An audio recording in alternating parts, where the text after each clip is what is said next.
This is a compilation of over 3 hours of the complete Mortal Kombat story explained. So sit back, relax, and grab your popcorn. Let's kick things off with the complete Mortal Kombat timeline. The Mortal Kombat franchise isn't just about ninjas, blood, and fatalities. It's a 30-year cosmic saga about gods, betrayal, and a universe built on the broken body of a sleeping monster. And today, I'm walking you through the complete timeline, from the literal creation of reality to the new era Liu Kang built from scratch. Starting with the event nobody talks about, the one that made every single tournament necessary. The One Being. Here's the thing most people don't know about Mortal Kombat. Every fight, every tournament, every realm invasion you've ever seen in this franchise exists because a primordial god got shattered into pieces, and those pieces became the world. Before anything existed, there was one single consciousness called the One Being. Not a god, not an emperor, an everything. An omnipotent entity so vast it fed on divine beings the way a flame feeds on oxygen. Two classes of cosmic entities existed back then. The Elder Gods and the Titans, both trapped, both serving as fuel, and both furious about it. So they rebelled. The Elder Gods forged 6 weapons called the Kamadogu, and they used them to do the unthinkable. They shattered the One Being apart. Every fragment of that destroyed consciousness became a realm. Earth Realm, Outworld, Edenia, Nether Realm, Order Realm, Chaos Realm, 6 worlds. Each one literally a piece of a sleeping god's broken body. And that god is still in there, still dreaming, still pulling at powerful beings across every realm, whispering the same idea across millennia. Merge everything back together. Reconstitute me. End all existence. That's the shadow hanging over every single MK story. The One Being isn't dead. It's waiting. After the shattering, the Titans and Elder Gods went to war over how to govern the mortals living inside these realm fragments. The Titans wanted predetermination. The Elder Gods wanted free will. The Elder Gods won, and the Titans vanished from history entirely. All except one, Kronika, the self-appointed keeper of time, who quietly stayed behind and built an hourglass to oversee all timelines. She is Shinnok's mother. She is Cetrian's mother. And she spent billions of years engineering a perfect balance between good and evil, because balance was the only thing keeping the One Being from waking up. To prevent any one realm from forcibly consuming another, the Elder Gods created one rule above all others. To legally invade a realm, you had to win 10 consecutive Mortal Kombat tournaments against it first. One rule. And almost every villain in this franchise spent thousands of years trying to get around it. But if you think the Elder Gods had control of the situation, wait until you hear what one of their own did next. Shinnok falls. Shinnok was an Elder God, one of the beings who shattered the One Being and built the rules everyone else had to follow. And he immediately decided the rules didn't apply to him. He had custodianship over Earthrealm, which apparently wasn't enough. He wanted to own it. So he forged a sacred amulet capable of weakening dimensional barriers and launched a full-scale war to seize Earth for himself. The young Thunder God Raiden, newly appointed as Earth's guardian, fought him in a conflict so devastating it lasted centuries and plunged the entire planet into darkness. The Sarian race, Reptile's ancestors, were nearly wiped out. The few that survived eventually fled to a separate realm called Zatera. The Elder Gods finally intervened, stripped Shinnok of his divine status, and banished him to the Nether Realm, a dimension literally ruled at the time by a being named Lucifer. Down there, Shinnok was tortured for millennia, until Quan Chi found him. Quan Chi started as an Oni demon who clawed his way up to human form through dark sorcery. He descended into the Nether Realm, helped Shinnok overthrow Lucifer, and the two of them reshaped hell in Shinnok's image. Shinnok founded the Brotherhood of the Shadow. Quan Chi became his most dangerous weapon, and the two of them began planning a return that would take thousands of years to execute. Meanwhile, Outworld was going through its own power struggle. The Dragon King, Onaga, ruled as the realm's first and most feared emperor. His army was functionally unkillable because soldiers could be endlessly resurrected through Onaga's own power. His most trusted advisor, a warrior named Shao Kahn, was too cowardly to challenge him direct, so he poisoned him instead, usurped the throne. And Onaga's army, loyal even in defeat, committed ritual mass suicide and was entombed alongside their dead king. Shao Kahn then spent centuries consuming realm after realm. Zatera, the vampire realm of Vaeternus, the Aztec lands, dozens of smaller kingdoms, all absorbed into Outworld. But his most personal conquest was Edenia. Approximately 10,000 years before the first tournament, Shao Kahn's forces won 10 consecutive Mortal Kombat matches against the peaceful realm of Edenia. He invaded personally, he killed King Jared with his own hands, he forced Queen Sindel into marriage, adopted their infant daughter Kitana, and raised her as his personal assassin, never once revealing who her real parents were. Sindel took her own life rather than serve. Her suicide created a mystical barrier that prevented Shao Kahn from entering Earthrealm direct, a detail that becomes critical later. Jared's soul wasn't, it was trapped inside Ermac, a patchwork warrior made from from thousands of fused souls that Shao Kahn kept as a weapon. And Kitana, daughter of murdered royalty, grew up believing she owed everything to the man who destroyed her family. But here's where it gets darker. Shao Kahn didn't fully trust even her. He ordered Shang Tsung to create Mileena, a clone of Kitana fused with the DNA of the savage Tarkatan race. Insurance. In case Kitana ever remembered who she actually was, she would. And when she did, it would cost Shao Kahn everything. The 10th tournament. About 1,000 years before the first tournament, Shang Tsung hijacked an existing Shaolin competition and transformed it into the interdimensional Mortal Kombat system. He won 9 consecutive tournaments for Outworld. Then, a Shaolin champion called the Great Kung Lao stopped him in the 10th, saving Earthrealm. The Great Kung Lao defended Earth for a generation. Shao Kahn's answer was Goro, a 4-armed Shokin prince standing 8 feet tall, over 2,000 years old, and completely unstoppable. Goro killed the Great Kung Lao roughly 500 years before MK1, and Shang Tsung consumed his soul. Goro then won 9 more consecutive tournaments, which meant Outworld was one single victory away from legal invasion. In the years immediately before that 10th tournament, 2 separate missions were quietly colliding. Quan Chi hired the Lin Kuei assassin, Bi-Han, the original Sub-Zero, to retrieve Shinnok's sacred amulet from the Temple of Elements deep in the Netherrealm. A Shirai Ryu ninja named Hanzo Hasashi, better known as Scorpion, was hired for the same job by someone else. The two met. Bi-Han killed Scorpion on the spot. Then Quan Chi did something Bi-Han never knew about. He slaughtered the entire Shirai Ryu clan, Scorpion's wife, his son, every member, and he framed Bi-Han for the massacre. He then resurrected Scorpion as a Hellspawn wraith, fueled entirely by vengeance against the wrong man. Sub-Zero completed the mission and retrieved the amulet. But here's the kicker. Quan Chi kept the real amulet and handed Shinnok a flawless forgery. Nobody knew. Not Shinnok, not Raiden, not Sub-Zero. The most powerful weapon in the Netherrealm was sitting in a sorcerer's pocket while everyone celebrated a victory that never happened. Then came the 10th tournament, Earthrealm's last stand. Liu Kang, a Shaolin monk trained in secret by the Outworld master Bo Raicho, who couldn't fight himself because his win would count for Outworld, defeated Goro's 500-year winning streak. Then defeated Shang Tsung, freed every soul the sorcerer had consumed for decades. During the tournament, Scorpion found Bi-Han and burned him alive, one of the most iconic kills in franchise history, made immediately tragic by the fact that Bi-Han was completely innocent of the massacre Scorpion blamed. Bi-Han's soul descended and was reborn as Noob Saibot, the shadow wraith named after creators Boone and Tobias spelled backward, a detail the developers hid in plain sight for years. Earthrealm survived, but Shao Kahn wasn't done, not even close. Outworld strikes back. Shao Kahn nearly executed Shang Tsung for losing, but the sorcerer talked his way out of it with one proposal: host the next tournament in Outworld itself. The rules stated that an invitation to Mortal Kombat cannot be refused. So Kahn restored Shang Tsung's youth, making him faster and deadlier than he'd been in centuries, and ordered Baraka and the Tarkatan hordes to raid the Shaolin temples on Earth first. A provocation, a message. The slaughter of Liu Kang's fellow monks was designed to guarantee Earthrealm's warriors would show up furious and reckless. Raiden gathered his fighters and accepted. 2 things changed everything in Outworld. The first was Sub-Zero. Kuai Liang, Bi-Han's younger brother, took up the mantle and entered Outworld to investigate his brother's death. When Scorpion encountered this new Sub-Zero, he realized immediately this wasn't the man who killed. In one of the franchise's earliest and most underrated character moments, Scorpion chose to become Kuai Liang's protector. The wraith who existed purely for vengeance decided the wrong man wasn't going to pay for his brother's crimes. The second thing was Kitana. Shao Kahn's most loyal assassin discovered the truth inside Shang Tsung's flesh pits. Her parents were the rightful rulers of Edenia. Kahn murdered her father. Her twin sister Mileena wasn't her sister at all, but a grotesque clone. Her own DNA spliced with Tarkatan genetics, created specifically as a replacement if Kitana ever turned against him. She killed Mileena in self-defense and began secretly feeding information to Earthrealm's warriors. Jade, sent alongside Reptile to hunt Kitana down, chose her friend over her orders. 2 of Kahn's most reliable assassins switched sides in a single tournament. Behind the scenes, the Lin Kuei Cyber Initiative was already running. The clan's leadership had decided their ninja warriors would be more useful as obedient cyborgs. Sector volunteered willingly. Cyrax was forced. Smoke and Sub-Zero both fled. Smoke was captured between tournaments and converted. Jax had both arms destroyed by Ermec's telekinetic power during the fighting, which is why he shows up in MK3 with full cybernetic replacements and zero explanation. Liu Kang fought through Kintaro, Goro's replacement, as sub-boss, then defeated Shao Kahn himself, punched a hole clean through his chest. But Kahn refused to accept the result, ordering his forces to attack anyway. Raiden and his warriors fled back to Earthrealm. The tournament was won. But 3 Lin Kuei cyborgs were now hunting Sub-Zero through the streets of Earth, and Shao Kahn had had already activated a backup plan 10,000 years in the making. The invasion. 10,000 years earlier, when Shao Kahn conquered Edenia and forced Queen Sindel into marriage, she killed herself to create a mystical barrier keeping him out of Earthrealm. That barrier was tied to her life, so Kahn had Shang Tsung's shadow priests resurrect her, not in Outworld, but on Earthrealm itself. With his queen now existing on Earth, Kahn claimed a legal right to step through the dimensional gates and reclaim her. The Elder Gods had no mechanism to stop it. He walked in with his entire army and began merging Earthrealm with Outworld by force. The first thing he did was steal the souls of billions of humans simultaneously. Cities went empty overnight. Streets fell silent. Raiden scrambled to protect a handful of warriors' souls from the drain, though their bodies remained vulnerable. He gathered every defender he could find, including some unexpected ones. Stryker was an NYPD riot control officer who survived the soul drain with zero understanding of why. He got a vision telling him to travel west and fight. He had no powers, no divine lineage, no tournament history, just a gun, a badge, and an order from a god he'd never heard of. Kabal was a reformed Black Dragon criminal who was caught in the streets during the invasion and mutilated by Kintaro, one of Khan's enforcers. He survived only through respirators and full-body scarring, and became one of Earthrealm's most ferocious fighters out of pure spite. Johnny Cage was killed by Mataro, the Centaur leader of Khan's extermination squads. The real-world reason, confirmed by creator John Tobias, was that Cage was the least selected character in MK2 arcade data, and they needed to cut someone. But in the fiction, it landed hard, because Cage had been there from the start. Sub-Zero reached Smoke inside the Lin Kuei cyborg program and restored his awareness, discovering the machine still had a soul underneath. He also reprogrammed Cyrax to target Shao Kahn. Cyrax malfunctioned before completing the mission and ended up buried in the Sahara Desert, deactivated for years. Kitana, now a fugitive accused of treason, fought her way through the invasion and reached her brainwashed mother. Jade helped her break Sindel's condition, turning the queen against the man who had manipulated her death and resurrection like a chess piece. Liu Kang defeated Shao Kahn for the third time, and this time, the defeat triggered a cosmic reversal. The illegal merger collapsed. Every stolen soul returned to its body simultaneously. Every dead city came back. The damage was undone at a scale that makes no logical sense, and the game absolutely commits to it anyway. Edenia was liberated, Kitana was free. But in the Netherrealm, a fallen Elder God had just gotten his hands on the real sacred amulet, and he was done waiting. The champion falls. With Shao Kahn weakened from his third consecutive defeat, Shinnok finally made his move. He invaded Edenia using a traitor named Tanya, an Edenian noble who smuggled his forces through the dimensional gates disguised as refugees. From Edenia, Shinnok launched war against the heavens themselves, killing 3 of the 4 elemental gods protecting Earthrealm. Liu Kang defeated him for what appeared to be the 4th and final time, partly because the fallen Elder God was still powered by Quan Chi's convincing forgery, not the real amulet. During the conflict, Scorpion finally learned the truth. Quan Chi revealed his role in the Shirai-Ryu massacre, probably because he felt untouchable. He was wrong. Scorpion grabbed him and dragged both of them screaming into the Netherrealm, where he spent years hunting the sorcerer through hell itself. And while Quan Chi was trapped down there, he found something in a forgotten tomb that changed everything. The mummified remains of Onaga's undefeatable army. He also found a runestone explaining how to resurrect them by transplanting souls into the dead soldiers. He escaped the Netherrealm, approached Shang Tsung, and proposed the Deadly Alliance. 2 sorcerers, 1 plan, and before they started, 2 targets to eliminate. First, Shao Kahn. They caught him off guard and killed him in a surprise attack. The Conqueror of Realms, dead before he even knew the fight had started. Second, Liu Kang. This is the moment that still haunts the franchise. Shang Tsung disguised himself as Kung Lao and approached Liu Kang at the Wushu Academy. Liu Kang saw through the deception immediately and fought back. He was winning. Then Quan Chi struck from behind. Together, the 2 sorcerers overwhelmed Earthrealm's greatest champion, and Shang Tsung consumed his soul. Liu Kang, the man who defeated Goro, Shang Tsung, Shao Kahn, and Shinnok across 4 consecutive tournaments, was dead. Not in a climactic final battle, ambushed, 2-on-1, before a single player-controlled fight began. Raiden, who had ascended to Elder God status after MK4, relinquished his divine rank when the other Elder Gods refused to intervene. He gathered his surviving warriors for a direct assault on Outworld. They lost. Jax, Johnny Cage, Kung Lao, Sonya, Kitana, all slaughtered. Raiden faced the Deadly Alliance alone and was defeated. And then Onaga returned, his ancient consciousness inhabiting Reptile's body after the Zaterran was lured to a hatching dragon, so powerful that Raiden, Quan Chi, and Shang Tsung temporarily united against him. Raiden triggered a point-blank self-destruct explosion that destroyed the palace, killed Shang Tsung, and left Onaga completely unharmed. 0 damage. The only person who ultimately stopped Onaga was Shujinko, a man who had spent 46 years collecting the Kamidogu across all 6 realms, believing he was serving the Elder Gods. He wasn't. He was serving Onaga, reaching beyond death, manipulating an entire lifetime of sacrifice to engineer his own resurrection. Shujinko shattered each Kamidogu, stripping Onaga of his invulnerability. Nightwolf then trapped the Dragon King's soul in the Netherrealm, but Raiden reformed after his explosion, and he came back wrong. The last battle, when Raiden rebuilt himself after the explosion, he came back in black armor with red eyes. Dark Raiden. Earthrealm's protector, corrupted beyond recognition. He struck a deal with Shao Kahn, who had apparently survived his earlier assassination, letting Kahn conquer other realms freely in exchange for leaving Earth alone. The god who spent thousands of years defending humanity was now selling out the rest of existence to protect one realm, and in his most disturbing act, he reanimated Liu Kang's corpse as a mindless zombie that went on a murderous rampage using the martial arts of a man who had died protecting the innocent. An Edenian sorceress named Delia had already seen where all of this was heading. Her vision was specific. Every warrior across every realm had grown so powerful over so many conflicts that their inevitable final confrontation would destroy all of reality. Not one realm, all of it. Her husband, Argus, Edenia's protector god, devised a failsafe. Their 2 sons, Tavin and Dagon, were placed in suspended animation and guarded by dragons, to be awakened when a fire elemental named Blaze signaled the crisis was imminent. Whoever defeated Blaze would become a god with the power to either destroy or depower every fighter alive, averting the apocalypse. The plan failed before it started. Dagon's dragon accidentally woke him centuries too early. Shinnok found the unstable young man and manipulated him into believing his parents favored Tavin, driving Dagon to murder both Argus and Delia, his own parents, in a rage. He then founded the Red Dragon clan and spent centuries positioning himself to reach Blaze first. Blaze himself had already been captured and corrupted by Onaga's cultists, meaning the fail-safe mechanism was broken before anyone even knew the crisis had officially begun. And then, the Battle of Armageddon happened. Every warrior in the Mortal Kombat universe, light and dark, hero and villain, converged on the Pyramid of Argus in the Southlands of Edenia for a final all-out war. The canonical outcome, confirmed by MK9's opening cinematic, was total catastrophe. Shao Kahn defeated Blaze and absorbed godlike power. Nearly every fighter in the franchise died on those pyramid steps. The camera sweeps across the carnage before the end. Scorpion, with Sub-Zero's Cory blade through his spine. Johnny Cage crumpled on the stones, Shang Tsung dragged backward off the summit by zombie Liu Kang's chain hooks at the last second for the end. 2 combatants remained when it was over. Shao Kahn, standing with godlike power, and Dark Raiden, barely alive at his feet. As Kahn raised his wrath hammer for the killing blow and demanded the location of the Elder Gods, Raiden's amulet shattered. In his final seconds, he gathered the fragments and did the only thing he had left. He sent a message backward through time. Fragmented, desperate. 3 words burned into the past for a younger version of himself to receive. He must win. The original timeline ended there, not with heroes triumphant, with a villain standing on a pyramid of corpses and a dying god's last gamble echoing through time. Raiden's mistake. MK9 opens at Armageddon's end, then snaps backward to the first tournament on Shang Tsung's island. Past Raiden gasps as visions flood his mind. He notices his amulet has cracked, and throughout everything that follows, that amulet acts as a barometer. Every time one of his interventions fails, it cracks further. The message is clear before the first fight is even finished. He is going to make things worse. His first intervention fails immediately. He offers to have the Elder Gods resurrect the entire Shiryu clan if Scorpion agrees to spare Bihan. Quan Chi intercepts the negotiation and projects false visions of the massacre directly into Scorpion's mind. Scorpion kills Bihan anyway. The amulet cracks. Raiden realizes the future is unchanged and starts making bigger moves. The biggest one backfires catastrophically. In the original timeline, Sub-Zero escaped the Lin Kuei cyber conversion, while Smoke was captured and transformed. Raiden intervenes to save Smoke this time, which means Kuai Liang is captured instead and forcibly turned into Cyber Sub-Zero, a version that never existed in the original games. Raiden also pushes Kung Lao forward as champion, empowered by the moment and by Raiden's encouragement. Kung Lao is spectacular. He defeats Shang Tsung. He defeats Quan Chi. He defeats Kintaro back-to-back with 0 recovery time. He turns around to celebrate, and Shao Kahn walks up behind him and snaps his neck. A death that never happened in the original timeline, caused entirely by Raiden's interference. Every intervention follows the same pattern. He saves one person and dooms another. He empowers one hero and gets them killed. The retold invasion of Earthrealm is where everything collapses completely. Raiden kills Motaro personally to save Johnny Cage, which enrages Shao Kahn into sacrificing Shang Tsung to supercharge Sindel with thousands of souls. The result result is the Sindel massacre. While Raiden is away petitioning the Elder Gods, Sindel arrives at the Heroes' Cathedral and kills nearly everyone in a single scene. Jax, Smoke, Cabal, Stryker, Cyber Sub-Zero, Jade, her own daughter Kitana, all gone. Nightwolf burns himself up to take her down, but the damage is done. The cathedral is full of corpses. Everyone Raiden was trying to save, dead because of the chain reaction his choices created. Then comes the moment that defines the entire game. Raiden finally decodes the message. He must win means Shao Kahn must be allowed to merge the realms illegally, forcing the Elder Gods to destroy him for breaking cosmic law. He tells Liu Kang. Liu Kang, standing over the bodies of every friend he has ever had, looks at him and says that is insane. When Raiden physically blocks him from attacking Kahn, Liu Kang snarls that Raiden is his enemy. He charges. Raiden raises a defensive electrical barrier. The energies collide. Liu Kang is electrocuted and incinerated simultaneously, killed by his own mentor's last desperate gamble. His dying words land like a verdict. You have killed us all. Raiden lets the invasion proceed. The Elder Gods destroy Shao Kahn. The amulet heals. Armageddon is averted. 3 heroes survive: Raiden, Johnny Cage, and Sonya Blade. Everyone else became a revenant, their souls claimed by Quan Chi for Shinnok's army. The price of saving the timeline was losing almost everyone in it. A new generation. 2 years after MK9 ends, Shinnok launches an immediate invasion targeting the Jinsei, Earthrealm's mystical lifers, housed in Raiden's Sky Temple. During the assault, Johnny Cage discovers something inside himself that nobody anticipated: a green energy, inherited from an ancient Mediterranean war cult that selectively bred superhuman warriors across generations. It activates instinctively when someone he loves is in danger. Johnny defeats Shinnok and imprisons him inside his own amulet. Raiden restores 3 revenants to human form: Jax, Scorpion, and Sub-Zero, but the rest, Liu Kang, Kitana, Kung Lao, Jade, remain permanently corrupted. 25 years later, Johnny and Sonya are divorced, and their daughter, Cassie Cage, leads a new Special Forces unit alongside Jackie Briggs, Takeda, and Kung Jin. In Outworld, Kotal Khan has deposed Melina in a coup and a civil war is burning. His trusted First Minister Devora executes Melina by feeding parasitic insects directly into her face, then immediately reveals she was working for Quan Chi the entire time. When Scorpion decapitates Quan Chi in a moment of uncontrollable vengeance, the dying sorcerer releases Shinnok from the amulet with his last breath. Shinnok enters the Jinsei and transforms into something monstrous. Cassie Cage awakens her father's inherited power and defeats him. A direct passing of the torch where the next generation saves the world the previous generation nearly destroyed. Then, MK11 reframes the entire franchise. Kronika, revealed as Shinnok's mother and one of the original Titans who secretly stayed behind after the Elder Gods' war, has been manipulating every timeline across billions of iterations to keep Raiden and Liu Kang fighting each other. Because their combined power is the only thing she genuinely fears. She merges past and present timelines, creating collisions of identity that the franchise had never attempted before. Young, arrogant Johnny Cage meets his older, humbler self. Past Liu Kang confronts his own evil revenant. Past Kitana rallies Baraka and the Shokan to lead Outworld herself. Past Sonya kills past Kano, which simultaneously eliminates the present-day version, establishing that killing your own history erases your future. When Raiden discovers the scale of Kronika's manipulation, he realizes the only path forward requires destroying himself. He merges his divine essence with both the human and revenant versions of Liu Kang simultaneously, creating Fire God Liu Kang, a being wielding fire and lightning who exists outside Kronika's control of time. Liu Kang defeats and kills Kronika, inherits the hourglass, and prepares to restart reality entirely. But Shang Tsung returns from Kronika's void prison, claiming the hourglass needs Kronika's crown to function properly. His quest to retrieve it is a long con. After absorbing the souls of Nightwolf, Raiden, Fujin, Sindel, Shao Kahn, and Kronika herself, Shang Tsung stands at the hourglass with everything he needs to rewrite existence in his image. Fire God Liu Kang arrives and destroys him, erasing him completely from the timeline. Then Liu Kang walks to the Wushu Academy before the great Kung Lao, the original tournament champion from 500 years prior, and says, "You are humble, not like the Kung Lao I knew." He had already chosen his starting point. He was going to build something better. The new era. Fire God Liu Kang spent eons designing his new timeline at the hourglass, then handed control of the device to Geras and descended into the world as its protector god. His philosophy was deliberate and compassionate. Rather than erasing villains, he gave former threats what they needed, hoping satisfaction would prevent corruption. He left mortals with genuine free will, knowing his his utopia could fail, and accepting that risk anyway. The reinventions are staggering. Raiden is now a humble farmer, chosen as Earthrealm's champion, and eventually gifted a lightning amulet, completing the role reversal with the god who once held that role. Mileena is not a clone, but Kitana's legitimate twin sister and heir to the Outworld throne, secretly suffering from the Tarkat disease, now a contagious illness rather than a racial trait. Baraka was once an ordinary merchant who contracted Tarkat and leads his people as outcasts. Sindel rules as a genuinely benevolent empress, and in the franchise's boldest identity swap, Scorpion is now Kuai Liang wielding fire, while Bi-Han wears blue and becomes the story's primary villain, seduced by Shang Tsung's promises of power. Bi-Han reveals he allowed his own father to die to seize control of the Lin Kuei. The brother who was always framed as the villain in the original timeline is now the hero, and the one who was always the reluctant good man is the one who falls. A lowly sorcerer named Shang Tsung is being guided by a mysterious entity called Damashi, who teaches him dark magic in secret. Damashi is Titan Shang Tsung, the version from the non-canonical MK11 ending, where Shang Tsung won the Hourglass battle and ascended to Titan-level power in a separate branch of the fractured timeline. He invades Liu Kang's new era with an army from his dark timeline. Liu Kang reclaims his Titan powers from Geras, and the final battle erupts on the Pyramid of Argus, the exact site where the original timeline's universe ended, now serving as the stage where the new era proves it can survive. Multiverse armies clash on the pyramid steps. Monstrous hybrid fighters from conquered timelines fill the ranks. Liu Kang's chosen champion defeats Titan Shang Tsung. Liu Kang erases both the dark variant and his entire timeline from existence, but the multiverse keeps threatening. Titan Havoc, an anarchist from a conquered Order realm in another timeline, begins merging realities using the Kamidogu. Bi-Han is transformed into Noob Saibot through chaos magic. Scorpion, alongside newly introduced female variants of Cyrax and Sector, defeats Havoc and begins pulling the splintered timelines back towards stability. Here's what all of it means. Every version of Mortal Kombat that has ever existed is canonically real somewhere in the infinite multiverse. The original timeline, the rebooted timeline, the new era, parallel branches where different champions won. Liu Kang built a better world, but the scars of every previous timeline are still out there, and they keep finding their way in. 30 years of blood. And the fight is nowhere close to over.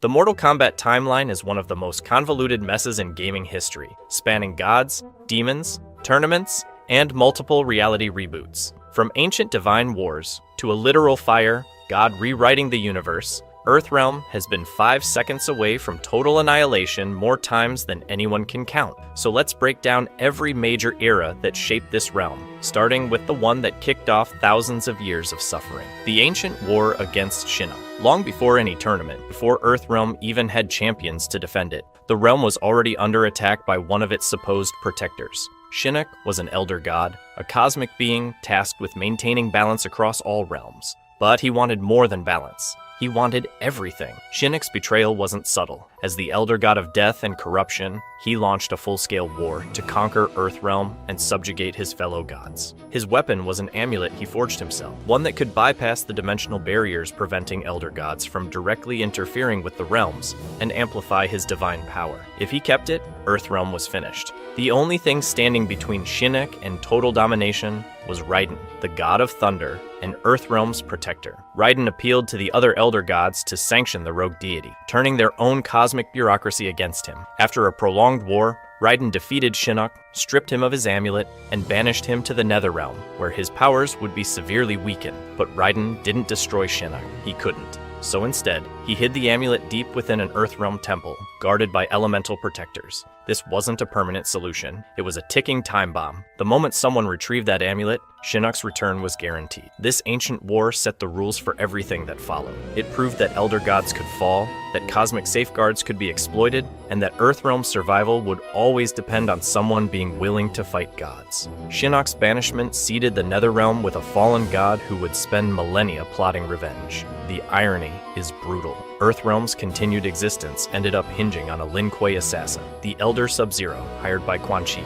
retrieving that amulet centuries later before Shinnok could recover claim it. But if you think one rogue god was bad, wait until you see what happens when Earthrealm gets dragged into a tournament designed to legally justify its own conquest. The Great Kung Lao era. Before Liu Kang, before Raiden's desperate time message, before any of the chaos you know, there was another champion, the Great Kung Lao. And if you've never heard of him, that's exactly the problem. The Great Kung Lao was Earthrealm's greatest warrior for his generation. He defeated Shang Tsung in Mortal Kombat, breaking Outworld's momentum and earning the title of Grand Champion. For a time, he was the symbol of everything Earthrealm could be. Disciplined, powerful, unstoppable. But then came Goro. The four-armed Shokan warrior challenged the Great Kung Lao and didn't just beat him, he ripped his heart out, literally. And with that single kill, Goro began a 9-tournament winning streak that brought Earthrealm to the edge of total annihilation. 9 straight victories. 9 generations of fighters sent to die while Outworld crept closer to the legal right to invade and merge the realms. The Great Kung Lao's death wasn't just a personal tragedy, it was a structural catastrophe. His loss locked Earthrealm into centuries of desperation, with every subsequent generation inheriting a deficit they didn't create and couldn't escape. The White Lotus Society kept training warriors, kept sending them to die, and kept losing, all because one champion fell. And here's the kicker, nobody remembers him. His descendant, Kung Lao, spends his entire life in Liu Kang's shadow. But the Great Kung Lao himself is overshadowed by his own legacy. He's a name whispered in Shaolin temples, a cautionary tale about what happens when Earthrealm's best isn't good enough. Even Fire God Liu Kang, when he rewrites the timeline, ensures his descendant receives proper training and recognition, as if trying to retroactively honor what the Great Kung Lao never got. But in the original timeline, there was no second chance. Just a dead champion, a grieving realm, and Goro standing over his body, starting a winning streak that would define Earthrealm's darkest age. At least the Great Kung Lao died fighting for his realm. The warriors who came after him had to fight knowing they were inheriting a war they'd already lost 9 times in a row. The 10th Mortal Kombat Tournament.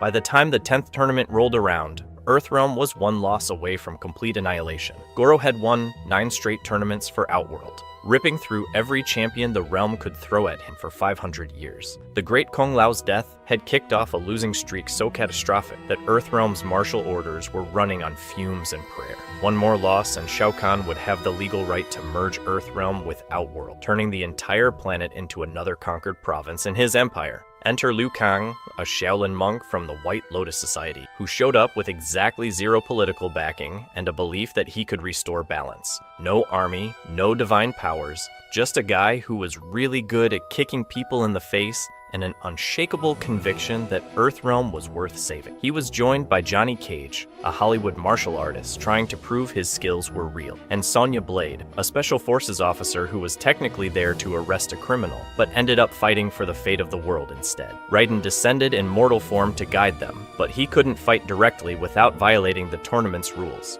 Shang Tsung hosted the tournament on a remote island, and his plan was brutally simple. Let Goro crush everyone, then finish off whoever was left standing. The sorcerer had been stealing souls for centuries to extend his own life, and he had every reason to believe this would be the easiest win in Outworld's long campaign. But Liu Kang tore through the bracket, defeated Goro in a fight that should have been impossible, and then faced Shang Tsung himself in the final match. When Liu Kang won, he didn't just break Outworld's 9-tournament streak, he completely collapsed their entire legal strategy. The island crumbled, Shang Tsung fled, and Earthrealm walked away with the narrowest possible margin of survival. Liu Kang's victory didn't fix anything long-term, it bought time. Shao Kahn wasn't going to sit back and wait another 500 years to try again. But for that one moment, Earthrealm had a champion again. A human being, not a god, standing between his realm and total annihilation and somehow pulling it off. But if you think one tournament win was going to stop Shao Kahn, you're about to see exactly how far an emperor will go when the rules stop working in his favor. Shao Kahn losing the 10th tournament should have been the end of it. Earthrealm was safe, the Elder God's rules were clear, and Outworld had no legal path forward. But Shao Kahn didn't become the conqueror of worlds by following the rules.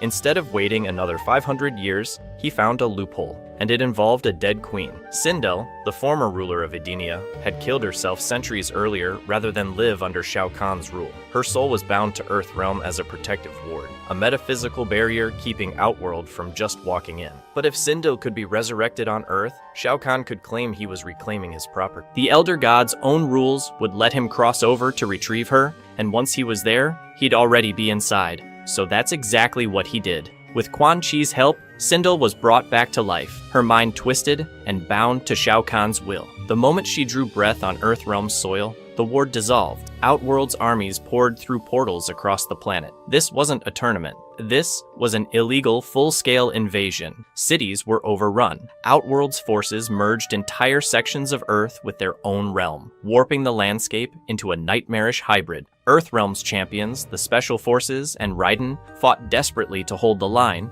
but they were massively outnumbered. The worst part? Shao Kahn knew exactly what he was doing. He was daring the Elder Gods to intervene, and for the longest time, they didn't. But here's the thing about breaking cosmic law on that scale. Eventually, the gods have to do something. When Shao Kahn's invasion became so blatant that even the Elder Gods couldn't ignore it anymore, they finally acted. They empowered Raiden with enough divine energy to obliterate Shao Kahn on the spot, vaporizing him in a single strike and forcing Outworld's armies to retreat. Earthrealm survived, barely, but the cost was catastrophic. Sindel, still under Quan Chi's control, had slaughtered a massive number of Earthrealm's defenders before Kahn's defeat. Their souls were claimed by Quan Chi, turned into revenants, and dragged to the Netherrealm. And Raiden? He learned a very dangerous lesson. The Elder Gods will only step in after the damage is done. But if you think one rogue emperor and a mass resurrection were bad, wait until you hear about the fallen Elder God who tried to poison Earthrealm's life force from the inside out.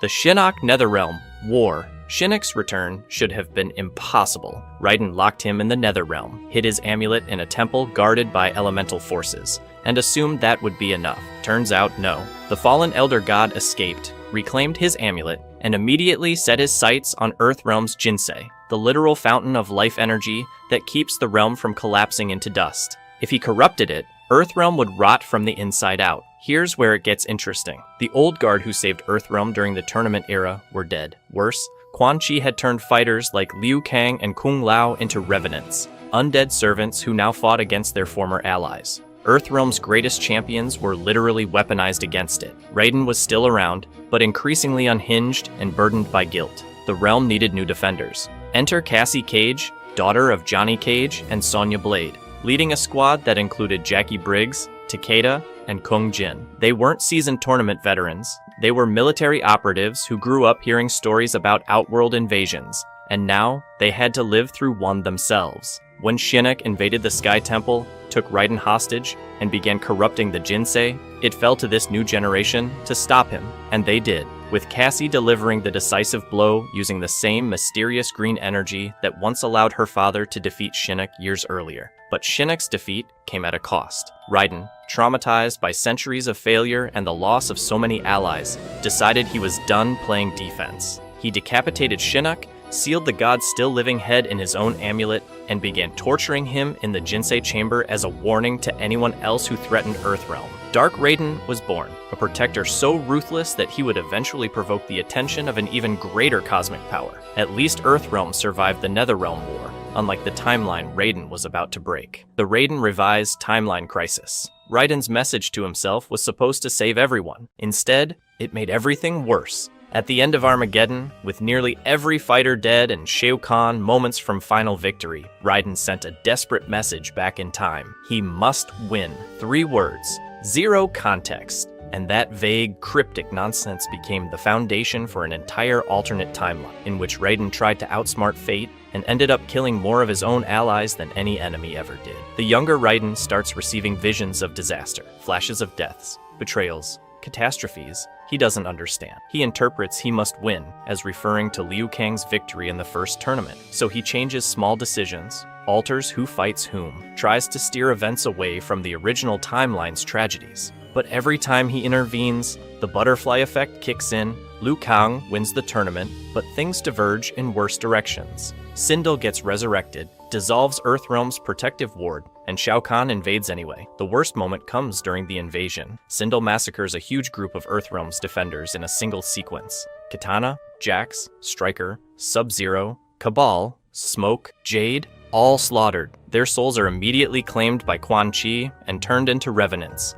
undead servants of the Netherrealm. Raiden realizes too late that he must win didn't mean Liu Kang at all. It meant Shao Kahn. Raiden was supposed to let Kahn break the rules so egregiously that the Elder Gods would intervene and destroy him. But by the time Raiden figures this out, half his allies are dead or corrupted. And then, there's Liu Kang himself. Appalled by Raiden's decisions and the deaths they caused, Liu Kang attacks him. Raiden, panicking, accidentally kills him with his own lightning, Earthrealm's greatest champion. Dead by friendly fire because his mentor couldn't interpret a 3-word text message from his future self. The altered timeline succeeds in that Armageddon is averted and Shao Kahn is destroyed, but the cost is catastrophic. More heroes are dead, more are enslaved as revenants. Raiden is traumatized, guilt-ridden, and increasingly authoritarian. By the time he defeats Shinnok, he's so far gone that he decapitates the fallen Elder God and tortures him, taunting him with threats of annihilation. Dark Raiden emerges as a broken protector who decided that mercy was a luxury Earthrealm couldn't afford. But if you think one god's temporal crisis was bad, wait until you see what happens when Earthrealm's fallen champions return as undead warlords and Outworld tears itself apart in a civil war that drags everyone into the Netherrealm's orbit. The Outworld, civil war, and revenant threat. While Earthrealm was busy dealing with Shinnok, Outworld was tearing itself apart. Shao Kahn was dead, and the power vacuum turned the realm into a war zone. Kotal Khan, an Oshtek warrior empowered by literal sunlight, seized the throne. But Mileena, Shao Kahn's clone daughter, wasn't about to let some solar-powered upstart take what she believed was hers by blood. The result was a brutal civil war that fractured Outworld into competing factions. Earthrealm couldn't just ignore this. A divided Outworld meant unpredictable alliances, desperate leaders making reckless moves, and the constant risk of being dragged into someone else's war. Kotal Khan reached out to Earthrealm for support, forming uneasy truces that served both sides but trusted neither. And then there was Devora, a chitin insectoid who betrayed literally everyone, including delivering Shinnok's amulet to Quan Chi and setting the entire Netherrealm war in motion. But the real nightmare for Earthrealm wasn't Outworld's politics, it was the Revenants. Quan Chi had harvested the souls of fallen Earthrealm heroes and turned them into undead servants of the Netherrealm. Liu Kang, Kung Lao, Kitana, Sindel, Jax, and others were now twisted, corrupted versions of themselves, fighting against their former allies. These weren't random enemies. These were Earthrealm's greatest champions, weaponized as shock troops for Shinnok's army. Cassie Cage and her team finally turned the tide. During Shinnok's assault on the Sky Temple, when he was corrupting the Jinsei, Cassie tapped into the same mysterious green energy her father Johnny Cage had used years earlier. She defeated Shinnok, purified the Jinsei, and saved Earthrealm. It was a generational shift. The old guard had been decimated or turned into revenants, and now the younger fighters were stepping up. But even that victory came with a cost. Raiden, traumatized by years of failure, decapitated Shinnok and began torturing him in the Jinsei chamber, adopting a darker, more ruthless persona. Dark Raiden was a fundamental shift in Earthrealm's strategy, one that would have consequences no one saw coming. Kronika's time merger crisis. After centuries of meddling, invasions, and desperate gambles, time itself finally broke. And the person who broke it was a titaness named Kronika, the Keeper of Time, who decided that Raiden had screwed up the cosmic balance so badly that the only solution was to erase everything and start over. Here's the thing. Kronika wasn't some random villain. She was the mother of Shinnok and Cetrion, a being higher than the Elder Gods, and she'd been watching Earthrealm's timeline unfold for eons. When Dark Raiden decapitated her son, she decided enough was enough. The balance between good and evil had tipped too far, and her solution was to rewind history, merge different eras together, and craft a new era where Raiden's influence was completely removed. Her plan was as insane as it sounds. Using the Hourglass, a cosmic device that controls all of time, Kronika began pulling past and present versions of fighters into the same moment. Younger Liu Kang met older Liu Kang. Past Raiden stood alongside his corrupted future self. Warriors who had died decades ago suddenly found themselves fighting next to people who hadn't been born yet. She even created Geras, an immortal construct who could manipulate time on a smaller scale, resurrecting himself endlessly and reversing his own injuries mid-combat. The entire multiverse became a blended battlefield where nothing was stable and no one knew which version of history was real anymore. But here's where it gets complicated. Raiden realized that Kronika had done this before, many times, resetting the timeline over and over in search of perfection. Every inconsistency, every retcon, every weird shift across the games, all of it was the result of her cosmic tinkering. Faced with this, Raiden made a final, desperate choice. He merged his essence with Liu Kang, elevating his former student to Fire God and passing the mantle of Earthrealm's protector to the one person who had earned it through every timeline. Fire. God Liu Kang then confronted Kronika at the Hourglass in a battle that would decide the shape of all future realities. When he won, he didn't just repair the timeline, he rewrote it from scratch, crafting a new era where the threats that had plagued Earthrealm for centuries could be diffused before they ever arose. At least that was the plan. But when you're dealing with a multiverse, peace is never guaranteed. Fire. God Liu Kang's new era. Peace. Liu Kang won. He killed Kronika, erased Shang Tsung, and took control of the Hourglass. And then he did something no one else in Mortal Kombat history had ever done. He sat down and actually designed a better timeline. Not a perfect one, better. He reshaped history from the ground up. Raiden became mortal. Shang Tsung became a nobody. Sub-Zero and Scorpion became brothers. Liu Kang trained the great Kung Lao himself, closing a loop that had been open for centuries. He neutralized threats before they could arise, adjusted relationships, and gave everyone a real shot at peace. For the first time in Earthrealm's entire history, the Mortal Kombat tournament wasn't a prelude to invasion. It was just a tournament, and for a while, it worked. But here's the thing about rewriting reality. You can't account for every timeline. Liu Kang built his new era to be stable, but he couldn't stop other versions of his enemies from breaking in. Titan Shang Tsung survived in another timeline and started manipulating events under the alias Damashi. Titan Havoc, a chaos god from yet another reality, decided Liu Kang's peace was boring and tried to reshape the multiverse into anarchist madness. Earthrealm went from facing one Shao Kahn to facing infinite variants of every threat it had ever known. Liu Kang's new era isn't the end of Earthrealm's story. It's just the first chapter written by someone who actually lived through all the previous disasters. He's a god now, but he's still the same monk who died fighting Raiden, who became a revenant, who merged with Thunder itself and rewrote time. He knows exactly how fragile peace is, because he's seen it collapse a dozen different ways. The promise of this timeline isn't that Earthrealm is finally safe, it's that for once someone who actually cares about it is holding the pen.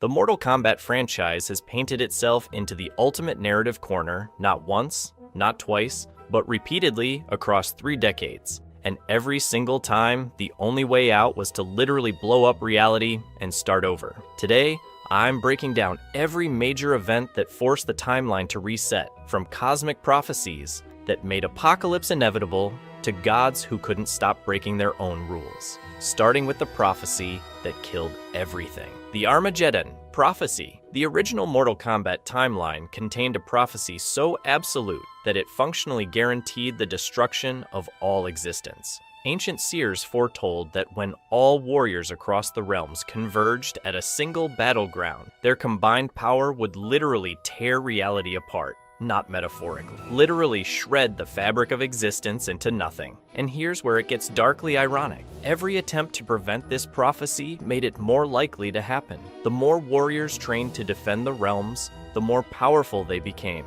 the more irresistible they became to the prophecy's pull. It was a narrative trap with no escape route. To contain this apocalyptic force, 2 Edenian gods named Argus and Delia created Blaze, a fire elemental designed as a containment vessel for ultimate power. The theory was that when warriors defeated Blaze, the victor would absorb godlike power and stop the remaining combatants before total Armageddon manifested. But here's the kicker. The prophecy wasn't wrong. When warriors finally reached that pyramid and defeated Blaze in Mortal Kombat, Armageddon, reality didn't stabilize. It dissolved. Every realm crumbled. Every warrior perished. The entire multiverse faced cessation. This wasn't a bad ending you could retry. This was the end of all possibility for storytelling. The franchise had written itself into an apocalypse so total that continuation was literally impossible. The prophecy wasn't a warning. It was a death sentence. And the only way out required someone to do something that shouldn't have been possible. Which brings us to a desperate thunder god standing at the end of all things.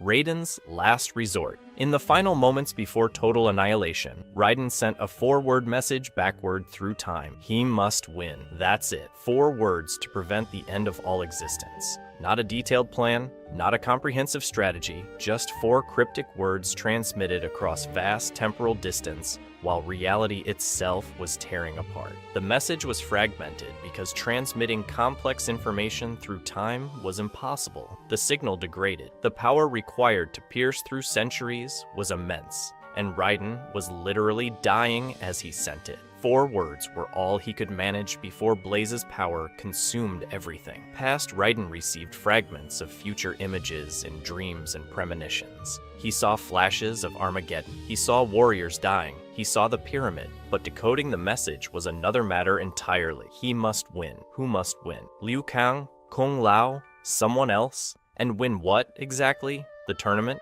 A specific battle? The war itself? The message created a paradox where Raiden had to act differently to prevent Armageddon. Yet his interventions created unintended consequences that spiraled beyond his control. Every decision he made based on that knowledge changed the timeline. Some warriors who died in the original timeline survived. Others who survived died. Relationships formed differently. Alliances shifted. And through it all, Raiden had no way of knowing whether his actions were moving the timeline closer to salvation or creating an entirely different apocalypse. The Thunder God's ultimate gamble was betting everything on Liu Kang without being able to explain why. He couldn't tell his past self the full truth because he didn't know the full truth. Makes no sense. But when you're facing the literal end of all reality, perfect sense is a luxury you don't have. At least Raiden tried something, which is more than can be said for what came next in the altered timeline he created. The altered past.